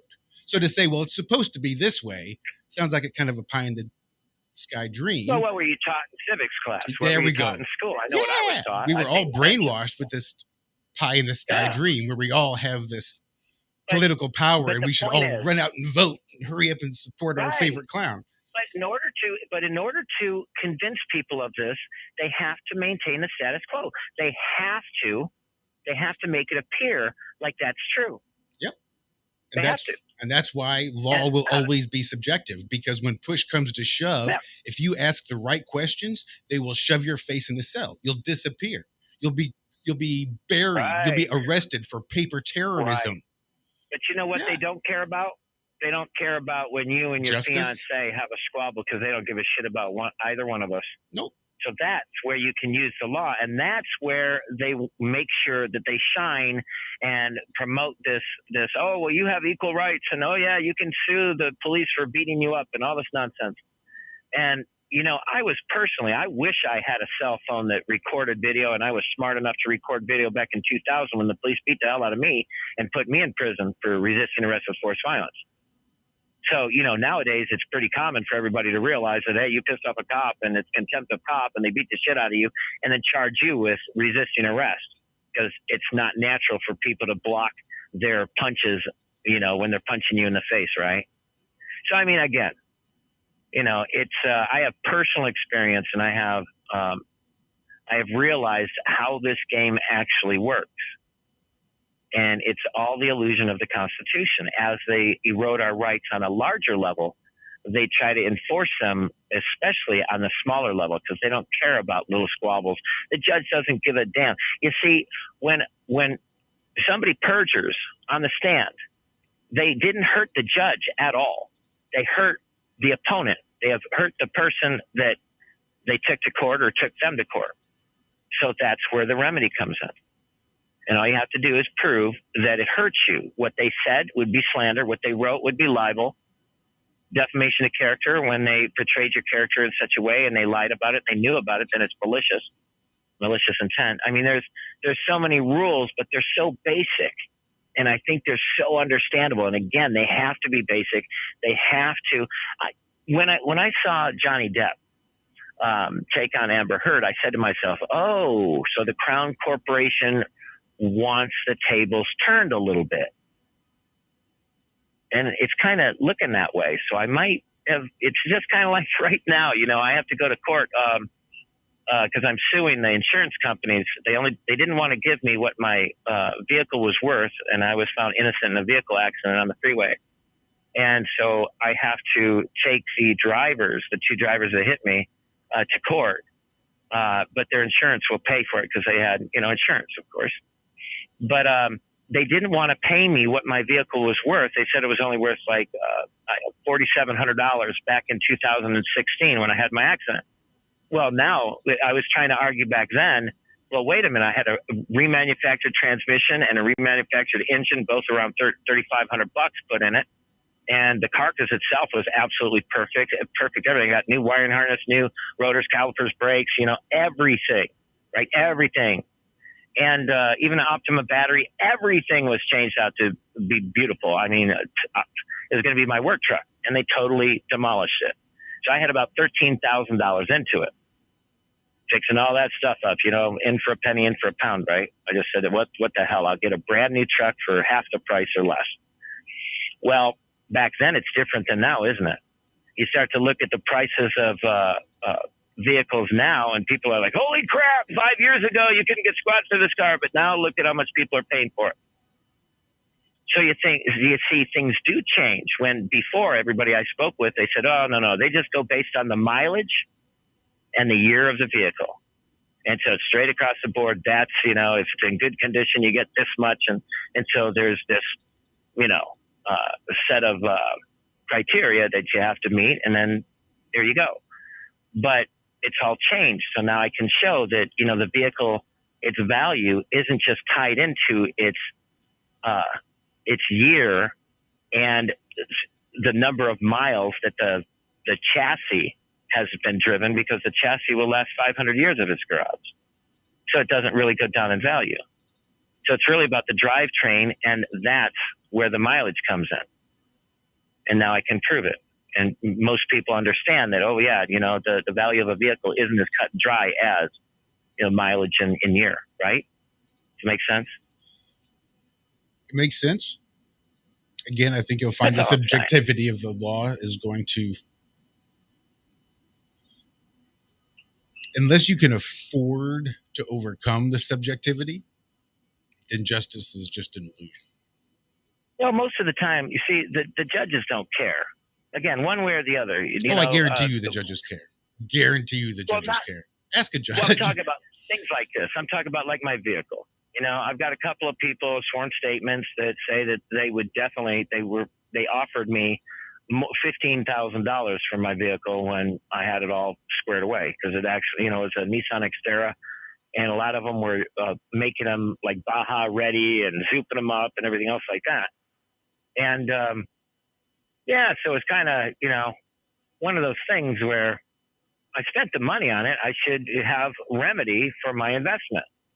And you can't tell me that a vehicle with 200,000 miles on it, that has new transmission and all new hard drives and everything else, the bones of it is the same, but everything else, the guts have all been changed out to be new. You can't tell me that it has the same value as this one that hasn't been remodeled at all. It's the same with houses and everything else. So we'll see. But, I have a logical argument. Well, value and worth are two different things.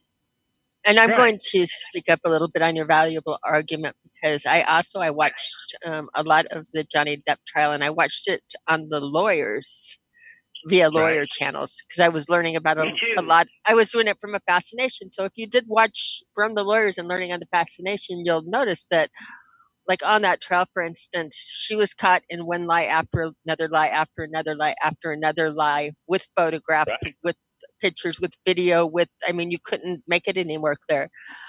Yep. And all through the chat on all of these, people were like, can't they hang her on perjury? She's obviously lying. She perjured herself. There's pictures, there's everything. And if you would have listened to the lawyers on there, you'll sit there and you'll say that they will explain that the lying in court on perjury, when you're giving your story, the bar is extremely, extremely high, and there has to also be some conditions with it. Like, is she just telling the story to make herself feel good or whatever? Because a lot of the times people make up lies in their own head and say them as truth. So you have to, you have to find a maliciousness with it and an intent with it. When he got found guilty of, or not he got felt, but what she got found guilty of, Amber, was malicious, intentional defamation of character, that she actually framed, which they did. They felt that they showed were exactly how she built the case up and did it. But she's not guilty of perjury. The one place that she might be guilty of perjury is lying on documents in Australia about she snuck her dog in, and they happen to have very good, they have it's like taking produce into Hawaii. They're very serious about what goes in and out. So through all of the lying that she did, perjury, the only possibility of perjury in that entire trial came up with forging documents entering a country, breaking their laws. The rest of the stuff that she remade up stories, it didn't hold the candle legally to perjury, even though it was lies. Even though you would sit there and say, but perjury is a lie, and she lied about this, and I have a picture, you'll find that in court it's going to take a little bit more than I have the picture in the video.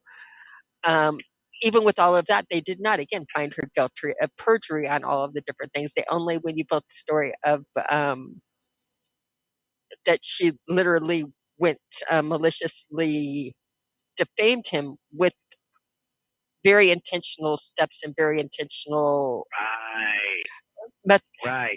in other words, they proved the mythology behind it. They proved the steps, that the method she took, the steps that she took to calling a reporter, having him there, triggering him exactly when she was going to be at the courthouse, and to take a picture of her bruise on this side, again, why the next day not having the bruise on her face later on in the day.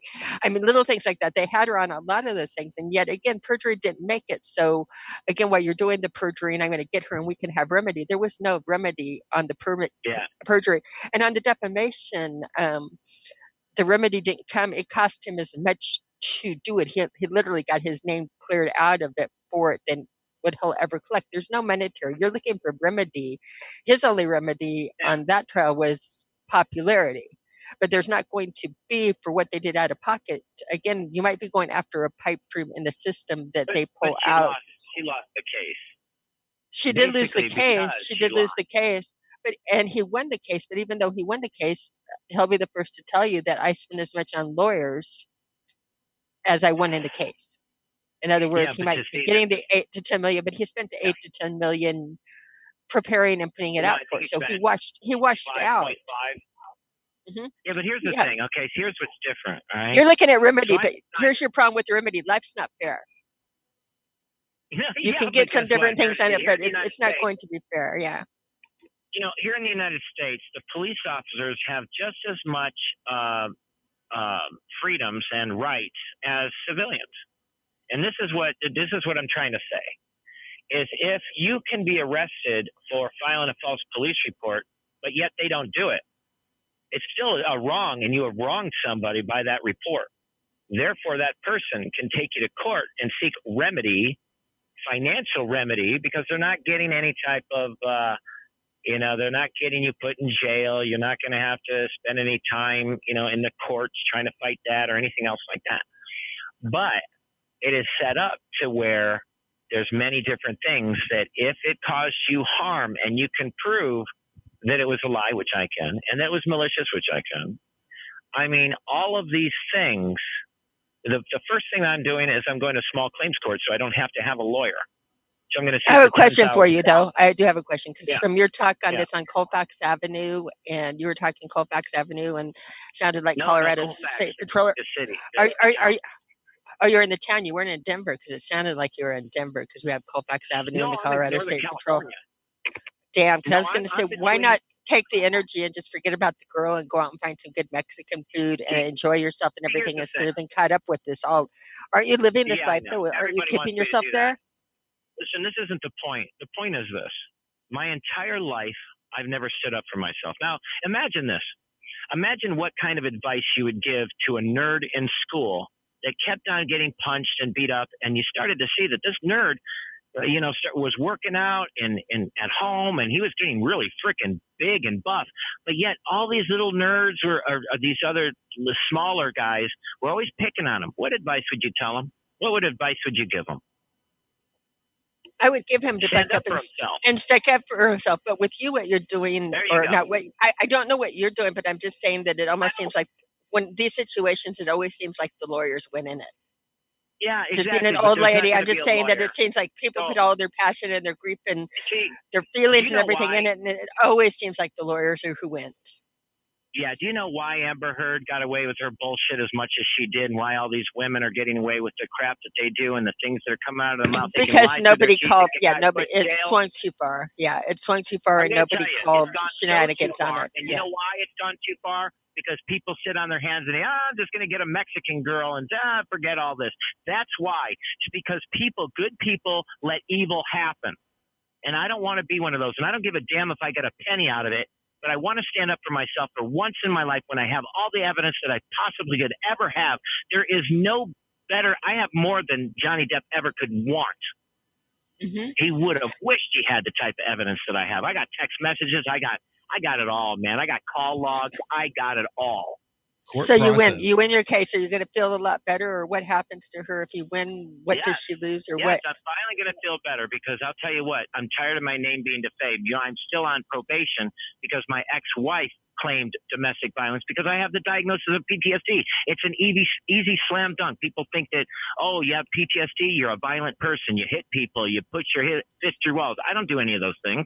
In fact, I'm completely the opposite. In fact, what ruined my relationship with my fiance was that her stepdad got physically violent with me and punched me in the eye just before this last Christmas. And that's way beyond. You know, I've talked to even like crisis coordinators who told me, one of them told me specifically, says, well, you're a guy. It's no big deal if you're a guy. I'm like, what are you freaking talking about?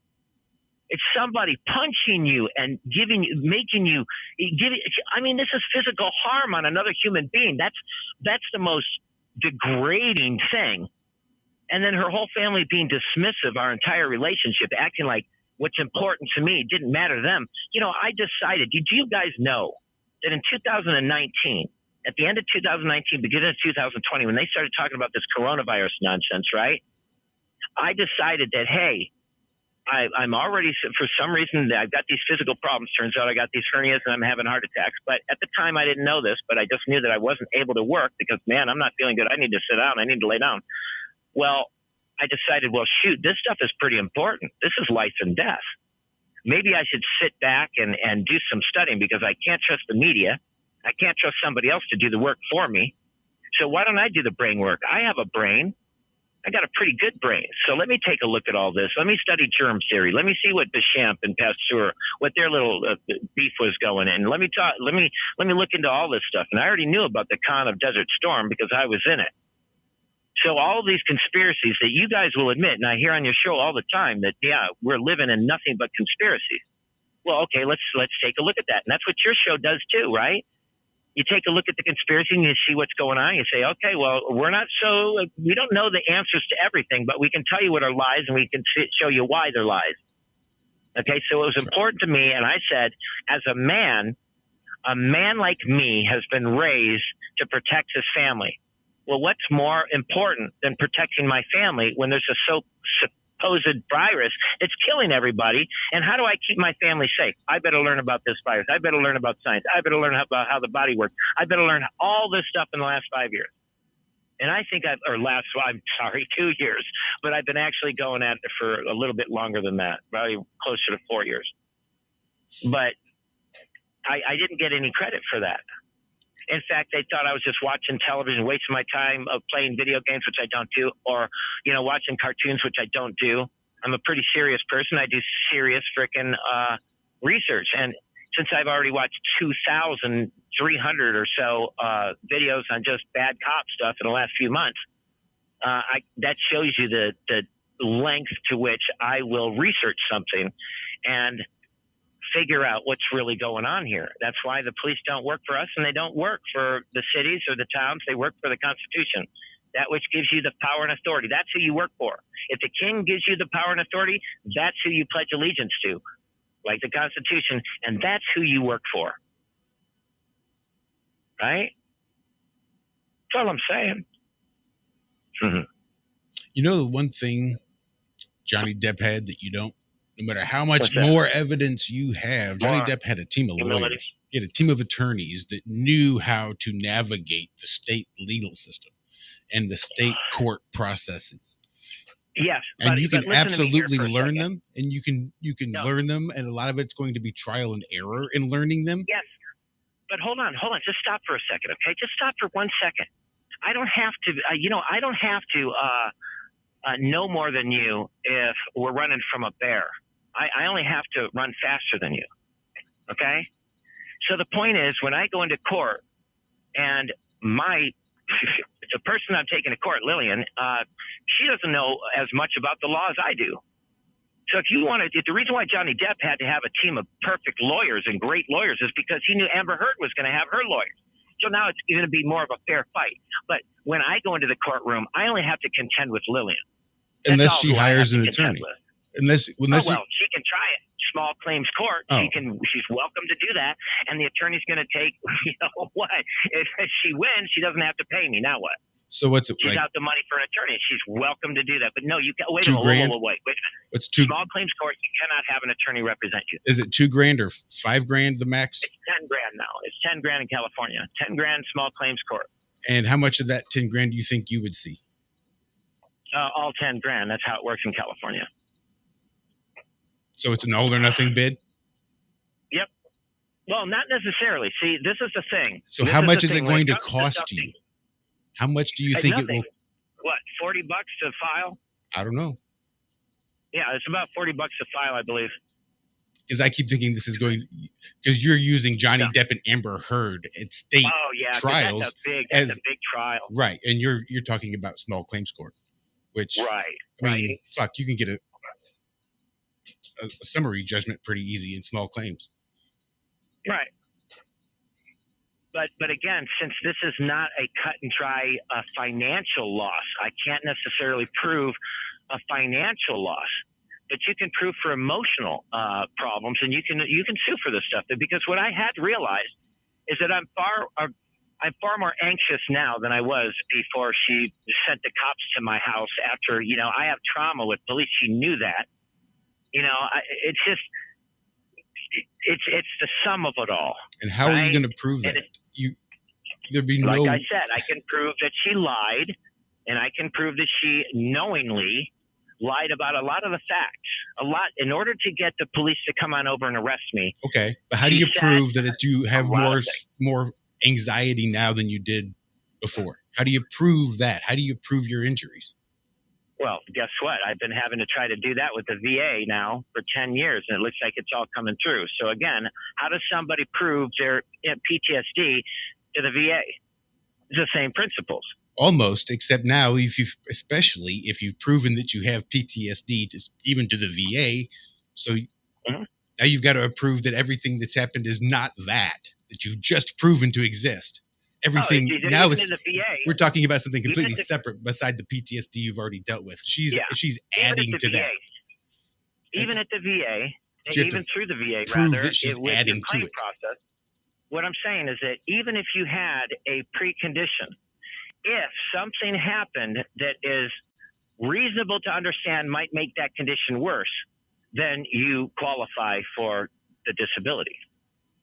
You qualify. You can get 100% based on, I already had this condition, or I had a different condition. I had a personality disorder as a kid, but then in the military, it got exacerbated. Well, there you go. And how do you prove that? Well, it's pretty much your self-reporting when you go to the doctors and all of this, and the notes that they take on all of your reporting, right? Well, but, it's not just not necessarily. It's not that they're just taking it's they're taking doctors' expert opinion from your chart because they have readings and measurements from your flexibility or whatever it is that you're doing, saying this is what it was before, this is what it was after. He's complaining of pain now. We can see that this is probably where the pain is coming from, and they have But for the mental part of the diagnosis, that's why they let you use buddy statements from family members that knew you before and after the event. It's the same with anything. And if any reasonable person could see that event, like going to war and being shot at, shooting other people, might create some problems for you, well then, Well, don't get that confused with and that's one thing you have to prove to the VA. And then on the other hand, you have to prove something completely different that is an additional to that, but not contributed from that. This is completely separate that she's just adding to. I mean, this one is really bad, but it wouldn't have been so bad if she hadn't added to it, because this is what she added to it. I just think it's quite possible. But again, that's absolutely possible. It's the legal system. The only thing that works. Anything is possible. And that's why I want to say that as excited as you would be about being able to finally stand up for yourself, don't be too disappointed if it's not ruled in your favor. I know that. I mean, come on. The subjectivity. Everything is corrupted nowadays. I know they want to give her qualified immunity. Well, I don't think it's. Nobody wants to hold her accountable. You guys, I don't was just think she hearing would that get qualified you guys immunity. don't want her to be held accountable because you figure just move on, meet a Mexican girl. I mean, you know what? Nobody wants these people to be held accountable. So how is it going to get any better? Because the law isn't helping us. The legislators aren't helping us. The judicial system isn't helping us. Right? So what do we do? Just let it go to shit and watch it? Or do we at least try? I would rather try. What I think, you can try. Huh? I think you can try. Go. I have some, it's interesting, it's being garbled and coming back at me a little bit. I have some insights on it too, that like, first of all, in the relationship, it's like, why would you say or not set boundaries is going to be some of the things. So you set boundaries and you leave it, that doesn't work. But one of the things that the law people were talking about is that people would see this case and get excited, that it could be a good he said, she said proof thing and bring in the courts. The courts didn't want to be in the, they know in divorces, both people tend to lie and will throw out everything on there and you'll be able to, again, you can prove lies and do this. One of the differences I see is the Johnny Depp case was specifically set up because she kept on, she was like, yeah, that was that was a criminal case. This is what Joe's talking about is not a criminal case. Right. And this was also set up on an ongoing that he is like saying, all I want you to do is quit saying this and quit, quit saying this going forward, not even back the money again. They're funny on how they do the words, but a lot of it is I feel a difference between what I'm seeing there and here is he was just trying to get her to stop, and it wasn't, he was not going after retribution, and that's part of the reason the court kind of liked him and people were on his side, and that is that he was not going after, I want to burn her, I want to throw everything at the word. In other words, he almost did it that people wanted to do it for him because he was being nice about it. I'm giving you some psychological workup on it. And what the courts were worried about is people would see that,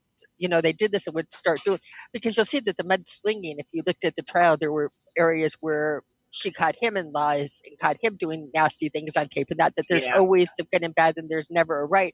But the main thing is the courts like to stay out of the personal boundaries and say, y'all separate and set your personal boundaries. They don't like doing the right or wrongs that you're talking about. Yeah. But here's the thing, but I can say that, the whole huge difference is I can catch a liar in a lie, but somebody can't catch me in a lie unless I'm lying, and I wasn't lying, and I am not lying. And you know what?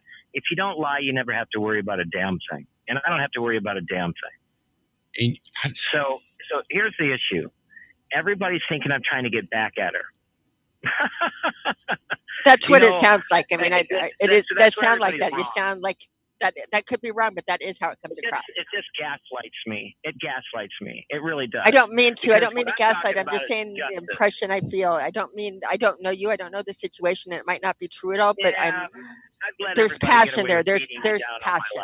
You in small claims court, you don't have to settle for a dollar amount.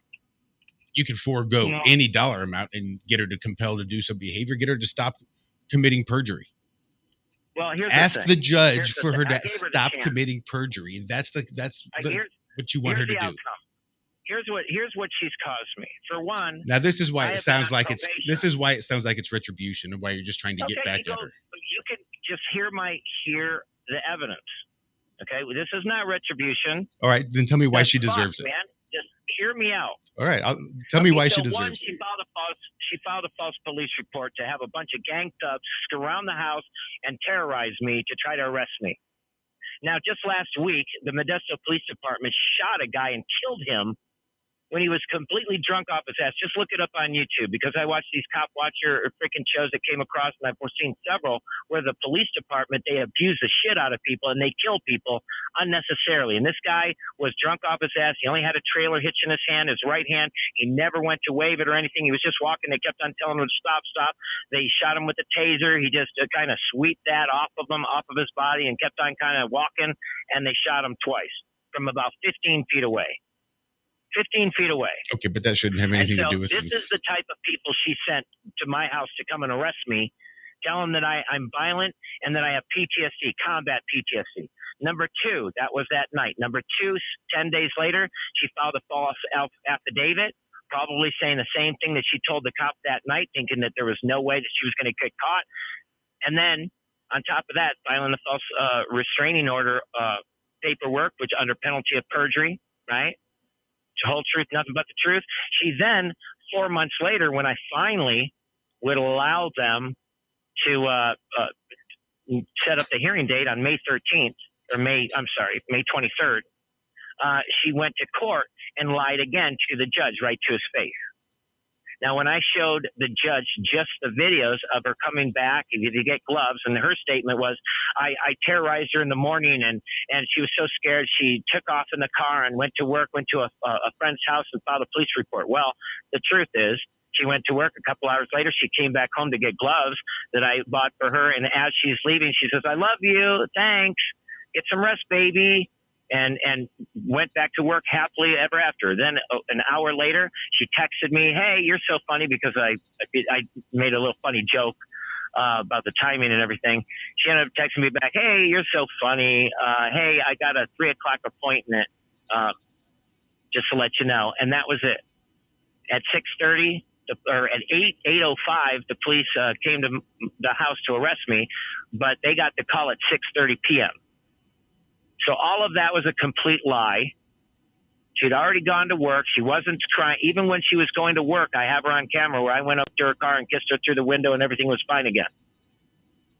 So this is what I'm talking about with the gaslighting, with even how she was gaslighting me throughout the entire relationship, trying to make me believe that everything is cool while she's like talking shit behind my back, and why her family was always like so dismissive. They didn't want to hear a damn thing I had to say, like I'm some kind of idiot. But yet now my life over here, all of the neighbors here, we're all friends. My life is back to where I can see my value again. And she was just demeaning me, degrading me the entire time with her alcoholism, all of that, just being meaner than shit. And I just couldn't take it anymore. After her stepdad punched me in the eye on her behalf, that was just, whoa. I will not let somebody, he's lucky I didn't beat the living shit out of him. But I didn't, because I'm a controlled frickin', thunder bomb, whatever you want to call it. Because I can hurt somebody pretty damn bad, but I never have, because that's the morality of it, right? I hold back. I'm not some kind of pussy that can't defend myself. I'm just one that puts people in headlocks, not chokeholds, and I just stop them. Just stop. I just want you to stop. So I righteously fight back, or defend myself, rather. I can prove all of it. Well, and that's why the judge wouldn't give her the 5-year permanent, but he still said, well, I'm just going to, extend it for 6 months. So here's what happened. So because she filed that false police report, they put a bolo out on me. And now, since I was, for the last 2-3 years, I had been on non-reporting status with probation. Now, all of a sudden, I got a probation officer trying to call me and arrest me because they put a want for my arrest, not a warrant. They get around the warrant thing by saying, well, we want to talk to you because we think you committed a crime and we're going to arrest you. But it's not really, we don't have to have a warrant signed by a judge or district attorney, put it through the judge. We just want to talk to you. But the way the probation works is that they consider a want a warrant, and they will arrest you. Sure. So if they had arrested me that night, I wouldn't have been able to download the video evidence from my Xfinity cameras. I'd still be in jail today, and my probation that I'm on is for domestic violence from my last wife, whose boss and everybody's in prison now for the crap that I found out about them. And that's what I was bringing up. And that's why she retaliated. So here's the thing. Not only do I have a new probation officer, and the probation officer was trying to arrest me for the 6 weeks that they had a want for my arrest, and I had to keep on evading him for 6 weeks. And even when the cops were coming over for the next 5-6 days, every night at about 10:30 to 1:30 at night to arrest me, surrounding the house, coming over the bullhorn, all that, I stayed inside the house and I remained silent, which is my Fifth Amendment right. And I never opened up the door, and they never even realized whether I was there or not. Now, that saved me from ever being arrested. Now, I haven't been handcuffed. I haven't been arrested. I just went to see my probation officer yesterday. In fact, that's who I was coming back after talking to him when I ran into the CHP and stopped. So not only did that cause me pain and suffering for 6 weeks, but I had the Minnesota police still after me the detective wanted me to come in to talk to me. And since I'm on probation, I can't necessarily deny that because I'm supposed to obey all laws and obey all law enforcement officers. Mhm. So I could have been arrested for that. Now, if I had, I'm on probation for 4 years, 8 months suspended sentence. If I get arrested and accused by a woman with the Me Too movement, you got to believe them. The courts are going to believe her if I don't have any evidence. My swinging, you know what, would be on my way to, well, I'd already be in prison for the next 4 years, 8 months at least. And then the new charge would come up. And since I have a prison prior, they'd double that up. So I would at least be in prison. I would say if they gave me a real break, 10 years. If they didn't, 25 to life. 3 strikes. I said resisting arrest for forced violence charge. That's 1 strike. Domestic violence charge that I should never have taken even for 6 months ankle monitor. I should never have done that. I should have just gone to trial. I think that's why they offered me 6 months of ankle monitor, because they didn't have a case and they probably couldn't have prosecuted. But it doesn't matter. That's what I'm facing. And I've been paranoid every time, cars come down this road on my pop's property. I get nervous, and because I don't know. If somebody frames you for something, I grew up with this with my brother, okay, because he's a psychopath and my mom's a narcissist. So my brother used to steal from my mother and then blame it on me and get me caught by hiding it in my room and setting me up, right? And the thing is that it made me paranoid because I never knew when he was going to decide to do something and blame it on me. I never knew. I'd have to check. I was checking my room every day, looking under everything, just spotless, setting little traps to see if he's going to see if he came in and opened up my drawer and he's hiding something and my mom's in there or blaming me for something. It was crazy. And I still feel that now. And I'm starting to come back down from my anxiety, but it lasted 6 freaking months, man. 6 months of hypervigilant anxiety like I've never seen before. Because now I'm being hunted by the same types of people with badges and guns that beat the shit out of me and put me in prison, broke my nose, broke my ribs, ruined my freaking life. At least a portion of it. But again, I'm thankful because it gave me wisdom. But it's time for me to stand up for myself and stand up for every man that's been falsely accused by a woman that has been given illegally, qualified immunity against any type of repercussions for something that could have been costing me my life. It's like attempted murder. Hey, they didn't murder you. Why don't you just let it go? Move on. Well, we stop people from doing that because the fact that they were even capable of doing it blows our freaking mind. Do you understand that that's why people are afraid of others? When somebody does something that I would never do myself, and it's pretty low-handed, I already know that I can't trust them because I'm afraid of them. I'm afraid of what they do. I'm afraid of what they're capable of doing because they just showed what they're capable of doing. I'm afraid of them. I'm afraid of the power that women have been given. I don't even want to be in a relationship anymore. I have to be single because I can't trust women. It's enough.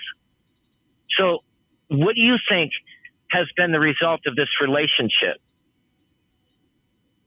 What do It's I a think? lot. So look at me. I mean, it's definitely a lot, but again, most people think my PTSD from Desert Storm was caused by being shot at by other people. No. When I found out that my own government lied to me and put me in that position to begin with, they're the ones that I'm more afraid of. And yet I have to live here in this country under that same fucking government. You tell me who's scarier, the freaking Iraqis to me now or the same government that sent me over there and got me all fucked off? No, it's my government. That's who I'm afraid of. I know it wasn't my rights over there they sent you over to protect. No, it's the Crown Corporation wanted to do it because Saddam wanted to trade oil. He wanted to sell his oil in dinars and fuck off the American currency, which would deregulate the dollar or destabilize it. So again, it doesn't matter. The fact that I'm more afraid of the Crown Corporation and my government's role in it and how they sent me over there, and they brainwashed and programmed all the American people in the world to believe that, we're fighting for freedoms of the Kuwaitis and we're fighting because they're throwing babies out of incubators and all this other bullshit. Liars. like Benjamin Netanyahu and all these freaks, these freaks that have no problem with the USS Liberty scandal. I will say that if you can start focusing all this energy on your neighbors and your little community around you and start pushing up that positivity, I think a lot of this negative bullshit will fall away, regardless of what the outcome is. It's just when I'm talking about it, you know what? Oh, fuck yeah. That gets me all riled up, most too. Most people just want me to not be me anymore. And here's the thing. I don't choose anybody else's interests or what's valuable to them. You have values that are valuable to you, okay? I want to value me. And if I'm not standing up for myself, but I'm standing up for everybody else, then I'm not showing myself that value. And that's been a lifelong problem. And that's why I'm working it out by standing up for myself and just doing it legally and just trying to see, if I can just clear my name, because I still have to report to a freaking probation officer now.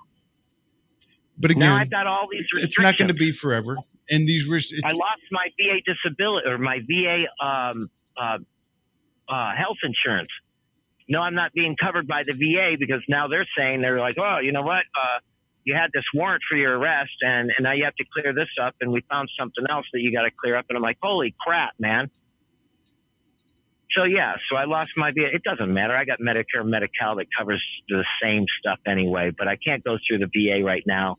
And it has had consequences, right? But like I said, I'm looking at it like it's way better because I've learned so much about things, right? What's wrong with the police? The narcissism that everybody just wants to control everybody else. It doesn't matter if they're a janitor. They want to tell somebody what to do and have some kind of perceived authority over somebody else. And that's a sickness. It's a narcissism. And that's what's going on with our world. So that's the bottom line, man. And the bottom line to the flat earth is you got the earth that's a magnet. You got a dielectric above every magnet. That's our atmospheres.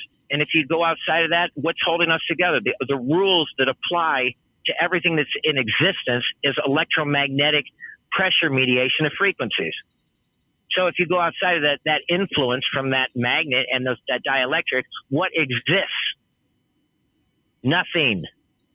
At least, when you understand that everything is infinitum, you've got, a container within a container. When I was in prison, I used to notice, I said, man, I'm in a cage. When I'm in my cell, I'm in a cage within a cage, the building, within another cage, the outside perimeter, within another cage, which is the outer perimeter with the concertina wire, within another cage, which is the United States of America, where all the law enforcement would come after me, within another cage, the world, right?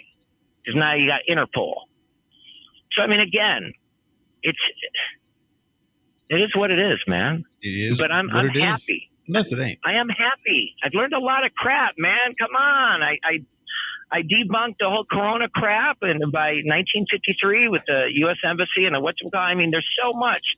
Like I said, none of these flat earthers are even talking about the fact that the dielectric and magnetism is, so if all magnets are subservient to the Earth's magnetic field, that's why they all point north. If we are electromagnetic, then what governs our electromagnetism? What makes it even possible? Well, on a smaller scale, our heart, but in the bigger scale, the Earth. The Earth, that's why you're not supposed to sleep with your head pointed to the north, because then you'll have dreams or nightmares if you have nightmares, or your mind will stay busy and you won't sleep well. You got to have your feet pointed to the south so it doesn't, keep sending the electromagnetic energy to your brain. A lot of people don't know a lot of things, but, I've kind of discerned a lot of this stuff, and I studied it, and it seems very sound to me. That's all I'm saying, man. There's a lot of shit out there that makes a lot of sense. And we absolutely wish you the best of luck in this small claims. Absolutely, brother. Absolutely. But I'm just saying, it's we have to stick up for ourselves sometimes. We don't have to be mean and nasty about it. We don't have to, I'm not vengeful to the point where I want her put in prison. I think that, maybe a week in jail might humble her a little bit and maybe stop her from ever, making false claims in order to defame somebody and get them put in prison and punished for a lie. That's sick. Does she have an order of protection out against you? Did you say she had an order of protection or something? Yeah. Like you can compel her. 5 year, but, huh? So you can compel her to have that removed.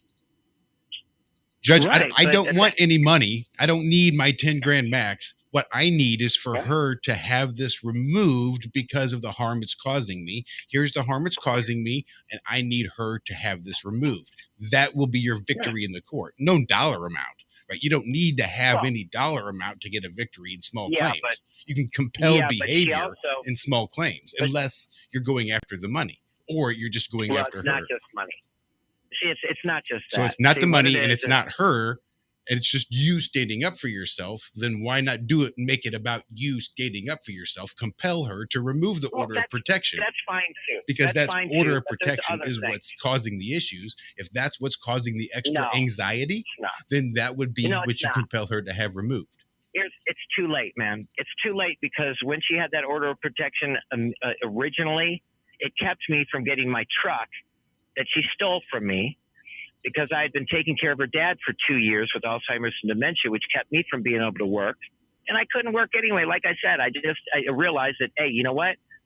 If I'm stuck because I'm physically unhealthy, then I'm going to do what I can do and learn about what's really important. Is this virus real? Is it not? Should we get vaccines? Should we get jabbed? What should we do? That to me is the most important thing in life at that time. And it still seems like I didn't make the wrong decision and that I had my priorities perfectly straight for taking care of what I perceived as my family and my fiance, who we identified as husband and wife for the last few years. But when she pulled all of this, she then took the truck that she had already given me for taking care of her father so that I can get around rather than me spend my money on other things. I was spending on the house and spending on, all of the bills and paying all of the bills so that she pretty much lived for free. Now, next of all, so that truck now, as I left, I still don't have a vehicle right now. Sure, my pop's got 4 vehicles and I can grab one of his and borrow it when I need to go somewhere, but it's not my vehicle and I don't have, I can't just, without permission. Actually, it's pretty easy, but the point is, it's my truck, about $9,000 worth right there, took it from me, tried to, all my stuff, which is had what, to another move all of it. $1,000. So there's your small claims. I mean, you're really going to have to start honing in on exactly what harm was caused and how you monetized that. But that is why I wanted, well, again, I went through emotional turmoil because one person that I felt I could trust in this world. You've got 10,000 to play with. That, You've only got 10,000 to play with, so you're going to need to percentage out how much of that 10,000 was emotional, how much of that 10,000 was your physical possessions, how much of that 10,000 was lost wages, how much of that 10,000 is defamation, and how much. So what, they get 10,000 on each case? You can sue 10,000 for each. Oh yeah, you can sue people for multiple things, not just one thing. It's not like, but not at a time. It's not like, only one at a time. Right. So you're all right. So after see how many judges are going to be willing to award you $10,000 at a time. See, I don't care how much evidence you have. See, I'm just telling you, this is how subjective courts work. It's not going to matter. If you're going to say, I went $10,000 for this $9,000 truck, then I went $10,000 for the stuff that was in it, and then I went 10,000. Yeah, they're going to laugh at you. You'll never make it. I'm telling you'll never make it. That's what I'm going to be able to do. I'm going to be able to reveal how the system does not work in this case. You sure will. See, again, and you can join the long list of parents that have revealed how crooked the CPS system is. You certainly will. You'll reveal it all, and 47 people will be pissed with you, and nothing is going to happen, Joe. It's more than I got right now. Well, if nothing is more than you've got now, then at least you got something to look forward to. Oh, yeah. You know what? Things are working. Can't go wrong man. that way. Win or lose, your gain. It's all a win. Even when the judge laughs at you and says you get $0, and we'll go ahead and get you a lifetime order of protection. And at least you're like, well, fuck it. That's more than I got now. No, I do appreciate you calling in. It's really good stuff. And I really do. I hope you can learn to pick your battles. No, I don't see it as revenge. That's not how I see it. I got time. What else am I doing, right? Besides, I messed up my shoulder when I was moving out of her place. It should be more revenge than boredom. I would much rather you do it out of revenge than do it out of boredom. But if No, you're I'm doing not it, bored. I'm so not then it's doing not that it you've out of gotten revenge. not because you're sitting around and got nothing better to do. That's boredom. No, it's principle. See, it's all It's about principle. principle, It has so it nothing wouldn't to matter. do with anything. Right. So even It's if you had a principle, brother. plate full of, if you had a full-time job, you did 3 radio shows a week, and you had a wife and kids and other shit, out of principle, you would still find the time to make sure this shit happens, to stand up for what you believe is right. And that's Well, all. if I've never all we stood can up ask and I've for. been a pussy all my life, then yeah. But I just want to Sometimes say, learn to you pick gotta your battles. Make sure that every time you feel slighted is not a battle that needs to be fought. Every time? I just told you, never in my lifetime. I'm 53 years old, man. Have you ever stood up for yourself in your life? Yes. Can you think of a time Many where times. you have been wronged and you stood up for yourself? I've stood up for myself when I've been wrong. I've stood up for myself when I've been wronged. Yes, I've stood up for myself. That's what I said. When you're wronged, when somebody comes against you, even if they haven't, I've stood up for myself. When I've been in the wrong, I have stood up for myself. Okay. Both times. Well, I haven't. Oh, well, sweet. I really haven't. I just move on. I just laughed. I would just laugh before. I would just be like, I've learned to say, I'm sorry I was wrong. Right? Oh, well, yeah. I'm always the first to say that. I'll say that right after I'm wrong within seconds. But I wasn't. I would defend my position of being wrong to the end, regardless of what anybody had to say. My mind is made up that I'm right here, regardless of what anybody else I thought I was right. Even if I was wrong, I would still defend myself. And I would still stand up and argue against anybody that thought I was wrong. Okay, well, you're different than me, and maybe this is my opportunity to just prove myself. See, I just want to feel like, yes, you know what? I have value, and I'm going to stand up for myself. And, you know, I'm going to do what I can legally to seek some justice to remedy. You know, I want... Well, it sounds like you want to fight every single battle, and you want to take every battle to court separately. Every battle needs to be one small claims court per battle. Not hyperbole. And I'm telling you, I just want to do it once. I think you should learn to pick your battles instead of trying to fight every battle. No, I'm not. But see, this is the problem. You're saying, why are you using the word every? I said one. This is one thing. Oh, because I thought you were taking like each thing to court, like $10,000 for each thing. And you're going to take one thing and take it to small claims and then say, okay, got that one. Now I'm going to take the next thing and take it to small claims and say, yep, I got that one. Then take that. I'm just saying. And I'm just saying I would, sure. But you're not, if you're saying you're not going to, that's different too. I want the perjury in because that will discredit her. If she were a cop, she'd be on the Brady list. So, just because you want to discredit her. Because a minute ago you were about standing up for yourself. Now you're talking about doing it to discredit her. Do what? Well, now you were talking about doing it to discredit her and get her on the Brady list. Make it so she can't testify on anybody for anything ever again because her word is worthless. I didn't say that. It's because of my real game is that I want to get her for defamation of character and sue her for a lot more money. Because justice for yourself, because you're standing up for yourself, or you're going after her for her money punitively? I don't care. Okay, I'm just saying because, well, you know, but 5 minutes ago that wasn't the case. 5 minutes ago, there was no way that it's not at all about her. Let me ask you this: if somebody came and tried to kill you, they tried to assassinate, take your life away. Yes. Well, let's say they tried to take your freedom away for 25 to life. Mm-hmm. What would you do? Depends. Yeah?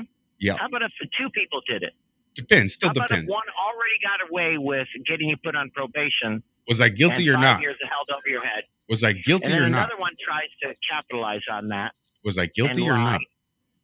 You're innocent. You're completely innocent. You never touch anybody in violence. You never have in your entire life. Then there should be. You never even raise your hand to look like you're going to hit somebody. Then the person that says that I did it, the person that says, Josh, you ran up and you beat my ass and you touched my little girl and then you fucked my mom, are going to look like a stupid motherfucker because not a single person in my life. I can have people vouch for me 24/7. There's not a single time, a single day you can accuse me of something that I didn't do because there's a host of people that know where I am at any given time that will stand up for my character. That's what I got. I don't got to do shit. That's what I got. I don't got to. Then But the police don't give a shit. They'll still arrest your fucking ass, and you know it. And you still have to go to court. And if it happens to be a woman, it's not going to matter. You didn't do it. it does And matter. maybe That's how it really works. Because remember, that's I right. went to prison. That's how I it know really the works. So take her to I know small how- claims. You've got all the power. The Constitution's going to support you. All you got to do is present the facts, and the law will support it. And I wish you the best of luck, Joe. I just don't think that's how it's going to work out. I know, but that's the way it should work out, right? That's if we don't flex our muscles and we don't at least try, then what do? We Damn, just Skippy. sit back and let us get Fucking screwed A. in the butt, right? Nope. We aim for that second star to the right. Oh, come on, man. Our You're right. forefathers, man, they'd be so disappointed in your words. They probably would. Because when I say freedom, individual freedom. We don't want you as our country, man. Go somewhere else. That's right. Go somewhere else. Move. All you did was be born here. You have no right to be here. Just because you want freedom and born in America doesn't mean you should be in America. Leave America if you were born in America. I forgot we said that. Well, Brian at High Impact Flicks, he says this quote from one of the forefathers that says that, if you don't want to fight with us, or if you're something about how we'll forget you as our countrymen and go your way, we'll hope that history books erase you from history, whatever, as our whatever. I don't quote worth a damn, but the thing is, man, is that the only way I believe that people keep others in line is if it's a righteous justice. We seek justice. We seek justice to make sure, and think about it this way. Righteous justice is going to speak for itself. It's not going to give two fucks what anybody else says. Just like my innocence would not give two fucks what anybody says. If he says I beat his ass, touched his kids, and fucked his mom, the truth doesn't give two shits about what the liar says, because eventually the truth will come out, or it won't. I know that shit is completely and utterly impossible. It doesn't fucking matter. Yeah, me too. Yeah, so you're going to be stuck against lies, stuck in prison for lies. That's going to be the basis of it. But you can either say, well, I'm still righteous, I'm still happy, and I can still make the best of a situation instead of having to go after it all. You realize I spent 4.5 years in prison for something I didn't do based on lies, right? You want to tell me how I felt when I got my jaw broken and now I'm missing half my teeth because they wired my jaw shut and screwed up all my teeth, and now they're just breaking where they wired them up? Probably shitty. I know a couple of guys that got their jaw broken and had to have their teeth wired shut. It's not a fun experience. I've seen it before. Yeah, but what I'm telling you is that you've seen it. And a lot of people, when they're talking about my combat experience, they always want to bring up what you see. Well, it's not what you experience. I didn't walk by dead bodies. I made those dead bodies happen. So imagine that. Imagine being part of you go into a room, you blow somebody's head off, and you see the head splatter all over the walls, and then later on somebody says, "Wow, I'm sorry that you had to see that." Yeah, the point is, we can only imagine. I didn't see it. I did it. Right. Well, you both. I experienced unless you it, closed man. your eyes, but right, you can see it and experience it at the same time. All we can do is imagine it. It's not going to be the same thing. I get it. I never spent 4.5 years in prison for lies, innocently, so I don't know what that's like when you get your jaw broke. But I got the experience, man. You know how valuable that is? Do you know I've spent time with lifers? I don't know. You who seem will pretty. never see the light of day. You can't do that. Nobody can do what that. What are the positivities you've gained out of this? Have you gained an ability to let things go? Have you gained this contentment? Oh my God, I can't stand everybody saying that. Did I tell you? Oh, is that the I thought I was. Program that everybody. We all have to be simps. We all got to be freaking beta males. You just take it and be a man. Just move on. What the hell is wrong with people? Was that a no? Was that a no, Joe? Or was that a yes? Was that a no or a yes? I missed it. Was that a no or was that a yes? With what? The answer. What was the question? There we go. See, now we're running into the base core of the situation here. You're not listening. What if I was next to you and I punched you in the face and everybody around you said, "Just let it go, man. Just let it go." I would give you. I would let it go twice, Joe. What if I punch you? I would let it go twice. The third time, I'll beat your ass. Okay, well there you go. Okay, so how many times do you think I've been beat down? I don't know, Joe. Huh? Well, how about 300, 3,000? I don't know. What's your number then, Joe? 3 that you would put up with. You wouldn't put up with more than 3. Well, there you go. I don't know what to tell you. That's my point. Then there you But go. see, it's not All about right, letting it go. you've It's convinced about me, Joe. changing the way I see it. You're right. You've convinced The way me. I I see was it. wrong. You were right, Joe. I think you should fight every single time you feel wronged. You should take it to the max and take him to the court and try to sue him. I think litigiousness is your key to freedom, Joe. See, why is it all or nothing? Why is it I don't know. if I You do tell this one me. thing for the rest of my life, that's I all can't I'm gonna figure do? it I'm out gonna go either. around I was killing willing to people. not let it be I all or said, nothing. why? I was trying to ask questions and try to What is get shit going on figured with out, you but it people? was all or nothing with you, Joe. I couldn't get it You to be. sound too much like everybody else that I talk to that just wants to argue that I should just let everything go and get fucked. I was But they asking a wouldn't do it simple question. themselves. It was a simple question. You got pretty fucking defensive, Joe. It was a simple Defensive? question. Well, how can I not get defensive? Because it's a But- bullshit fucking question, man. Oh, Here's was the it? thing, man. What was Just the question, because- let Joe? me tell you, What was the Okay, question, so- Joe? What was the bullshit question? What was it? the bullshit question was, why can't you just learn to let it go? No, it wasn't. Is it better to let it go? What have you gotten? Would you be What happy did to you let it get out of your go? 4.5 years of prison, Joe? What did you get any positivity out of it? Were you able to glean any What was I lessons from supposed it? to get out of it? What was I? Let me ask you this: what was I supposed to get out of it? Huh? They took away my rights. don't know. What was I supposed to get out of it? I don't know. You tell me. But I come don't on, know. let's pretend you were in prison I for don't know. 4.5 years. What do you expect? It's not you going to would do get me out of any it if good. you It's were not going to the do most me one righteous lick of good, person? You Joe. would get the Is bump out of it. pretending to know going to be the same as experiencing it? Hey, come on. Then what do you want me to say? I was You're not curious if supposed you. to learn. I was What are you curious if supposed you to learned learn? anything from your 4.5 years of being falsely I in learned prison. that cops could beat the shit out of you and take you to jail and then get you punished because they. I got to tell you, they're the Joe. criminals. Never been 4.5 So years tell me. being falsely imprisoned. I could have told I you that. don't care, I man. could have Think told you about that it. without Use your spending brain and try to 4.5 think of years what falsely you in should prison, get out of Joe. I didn't need to spend What do you 4.5 think? years falsely in prison to learn that lesson. Oh my god. Oh my god, That's what I'm dude. saying. I'm just trying to say, how can you make this kind of an argument? I How can wasn't. you say that there's something? What do you? I learned a lot of different things, but it had nothing to do with my incarceration for doing something I wasn't. What was I supposed to learn from that? Cops came over to my house, fucked with me for Acceptance? being high on marijuana. Beat the shit out of me. I went to prison for 4.5 years. Now you tell me the moral of the Patience. story that I was supposed to glean from that. Patience, acceptance. Patience, acceptance. Oh, Yeah. there you go with the acceptance. Yep. Dude, I'm not a simp. So, I'm not a oh, fucking really? simp. What's your fucking alternative, Okay? I'm Joe? not your- Really? I'm You're not going to your sit in beta jail? You're going to male. say, no, I refuse to get out sigma after male. 4.5 years? Fuck this system. I'm going to stay in jail? What? Or you have What? to What do you- accept your I don't even know sentence. what you're talking about, There you dude. go. I think that's going to be the base of the situation here with this Dude, conversation, I've got a Joe. great I fucking really life, appreciate. believe it or I not. Even with all completely the believe it. trauma. I completely believe it, but I think the basis of this conversation is going to boil down to the fact that there's just some things that are getting lost in translations. Maybe. It's just I don't want somebody defaming my character and trying to assassinate my life and take away possibly 25 years to life of punishing me in a prison. And I hope litigiousness works out for you. Well, I thank you for that because I think it's valuable. I think that if more people stood up for it, maybe we wouldn't have this current situation where women's their claims are just automatically believed, and the man is arrested and goes to prison. But that's not always the case. Because I would like to, because you know what?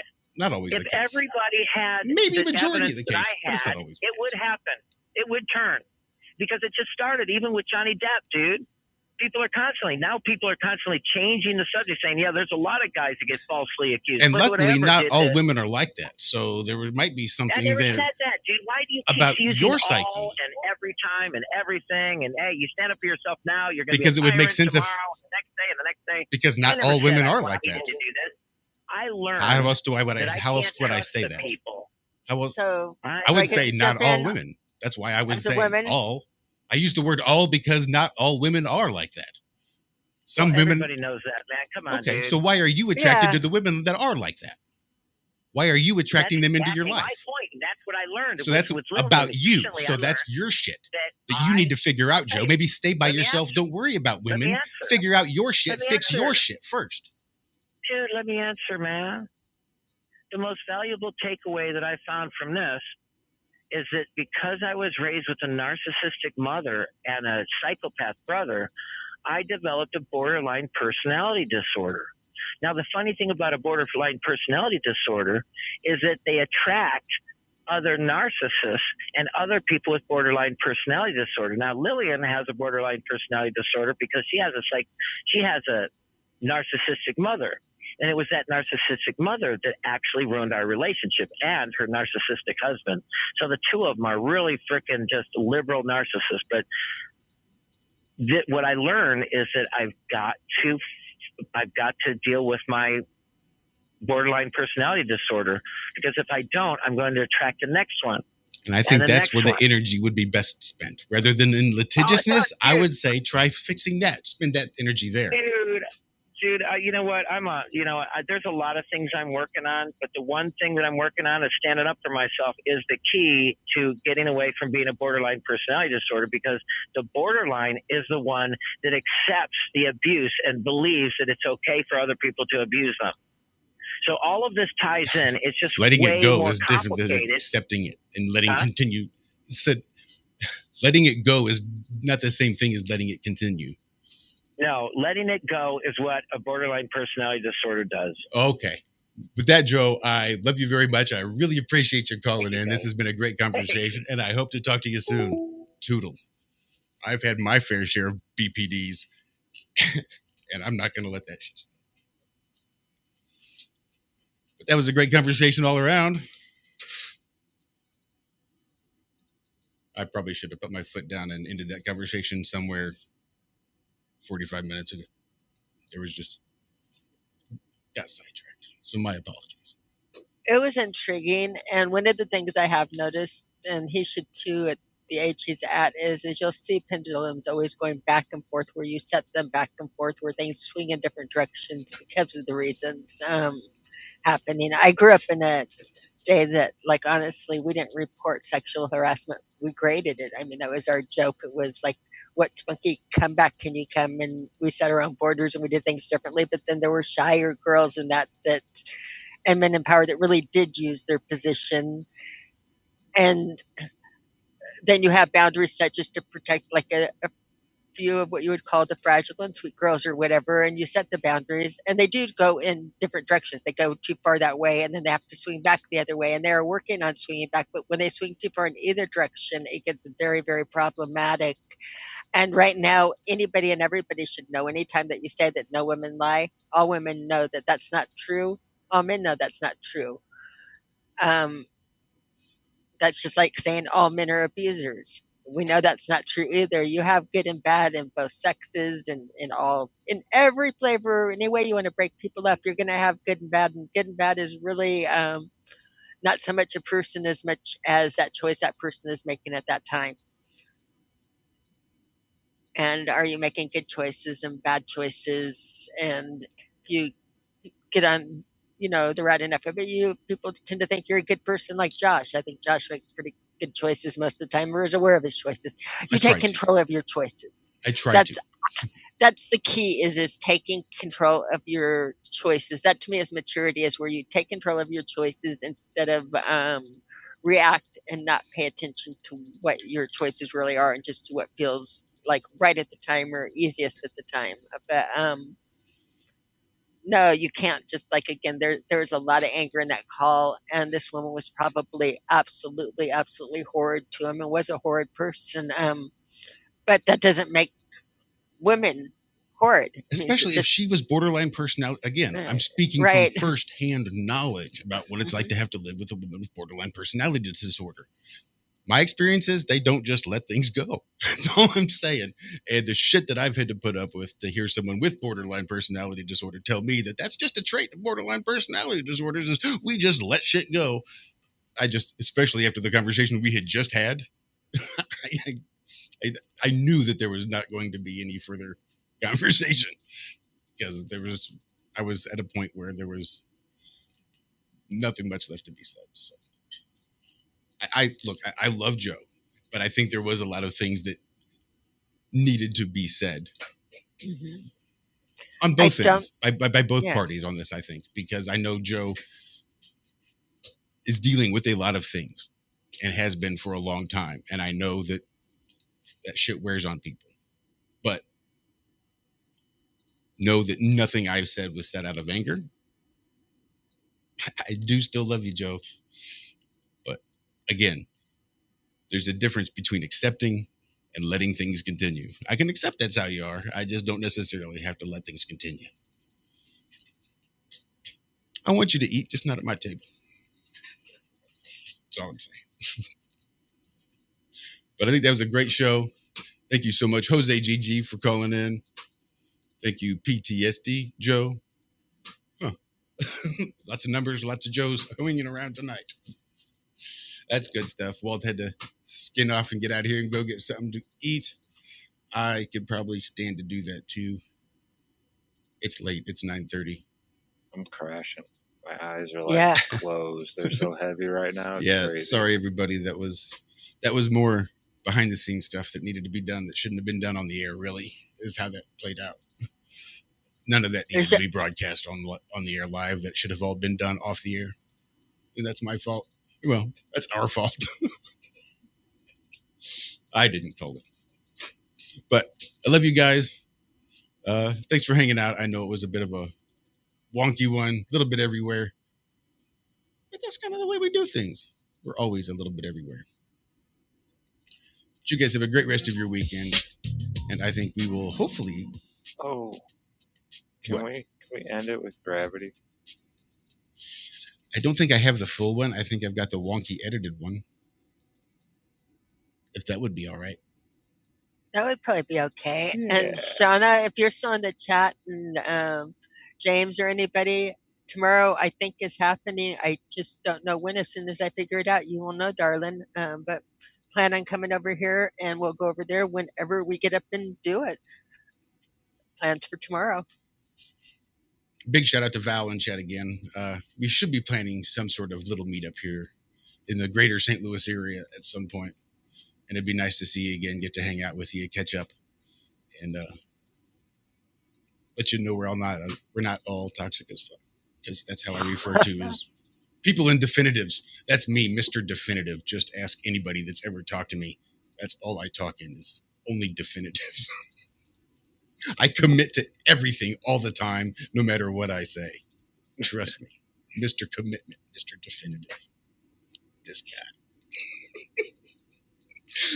Love you guys. I love you. See you next week. Love y'all.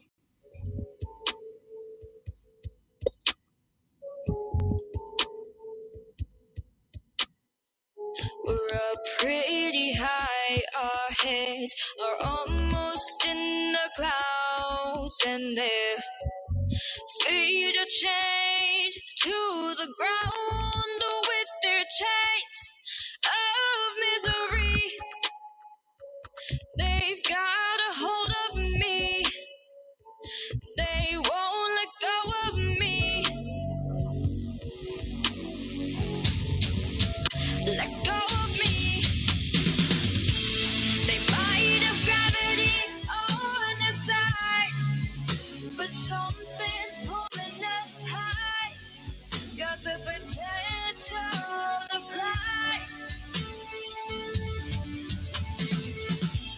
Don't let them be what holds you back from this one incredible chance. They're lucky to have had a glance at you while you defy gravity. They can be cruel and mean, and a smile can be the sign they're missing out on their rainy day. They might have gravity on their side, but something's pulling us high. Got the potential to fly. Don't let them be what holds you back from this one incredible chance. They're lucky to have had a glance at you while you defy gravity. You defy gravity. Yeah.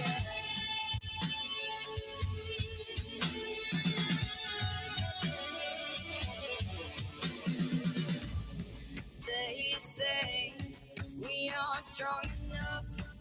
We don't have what it takes. I say show them someday. They might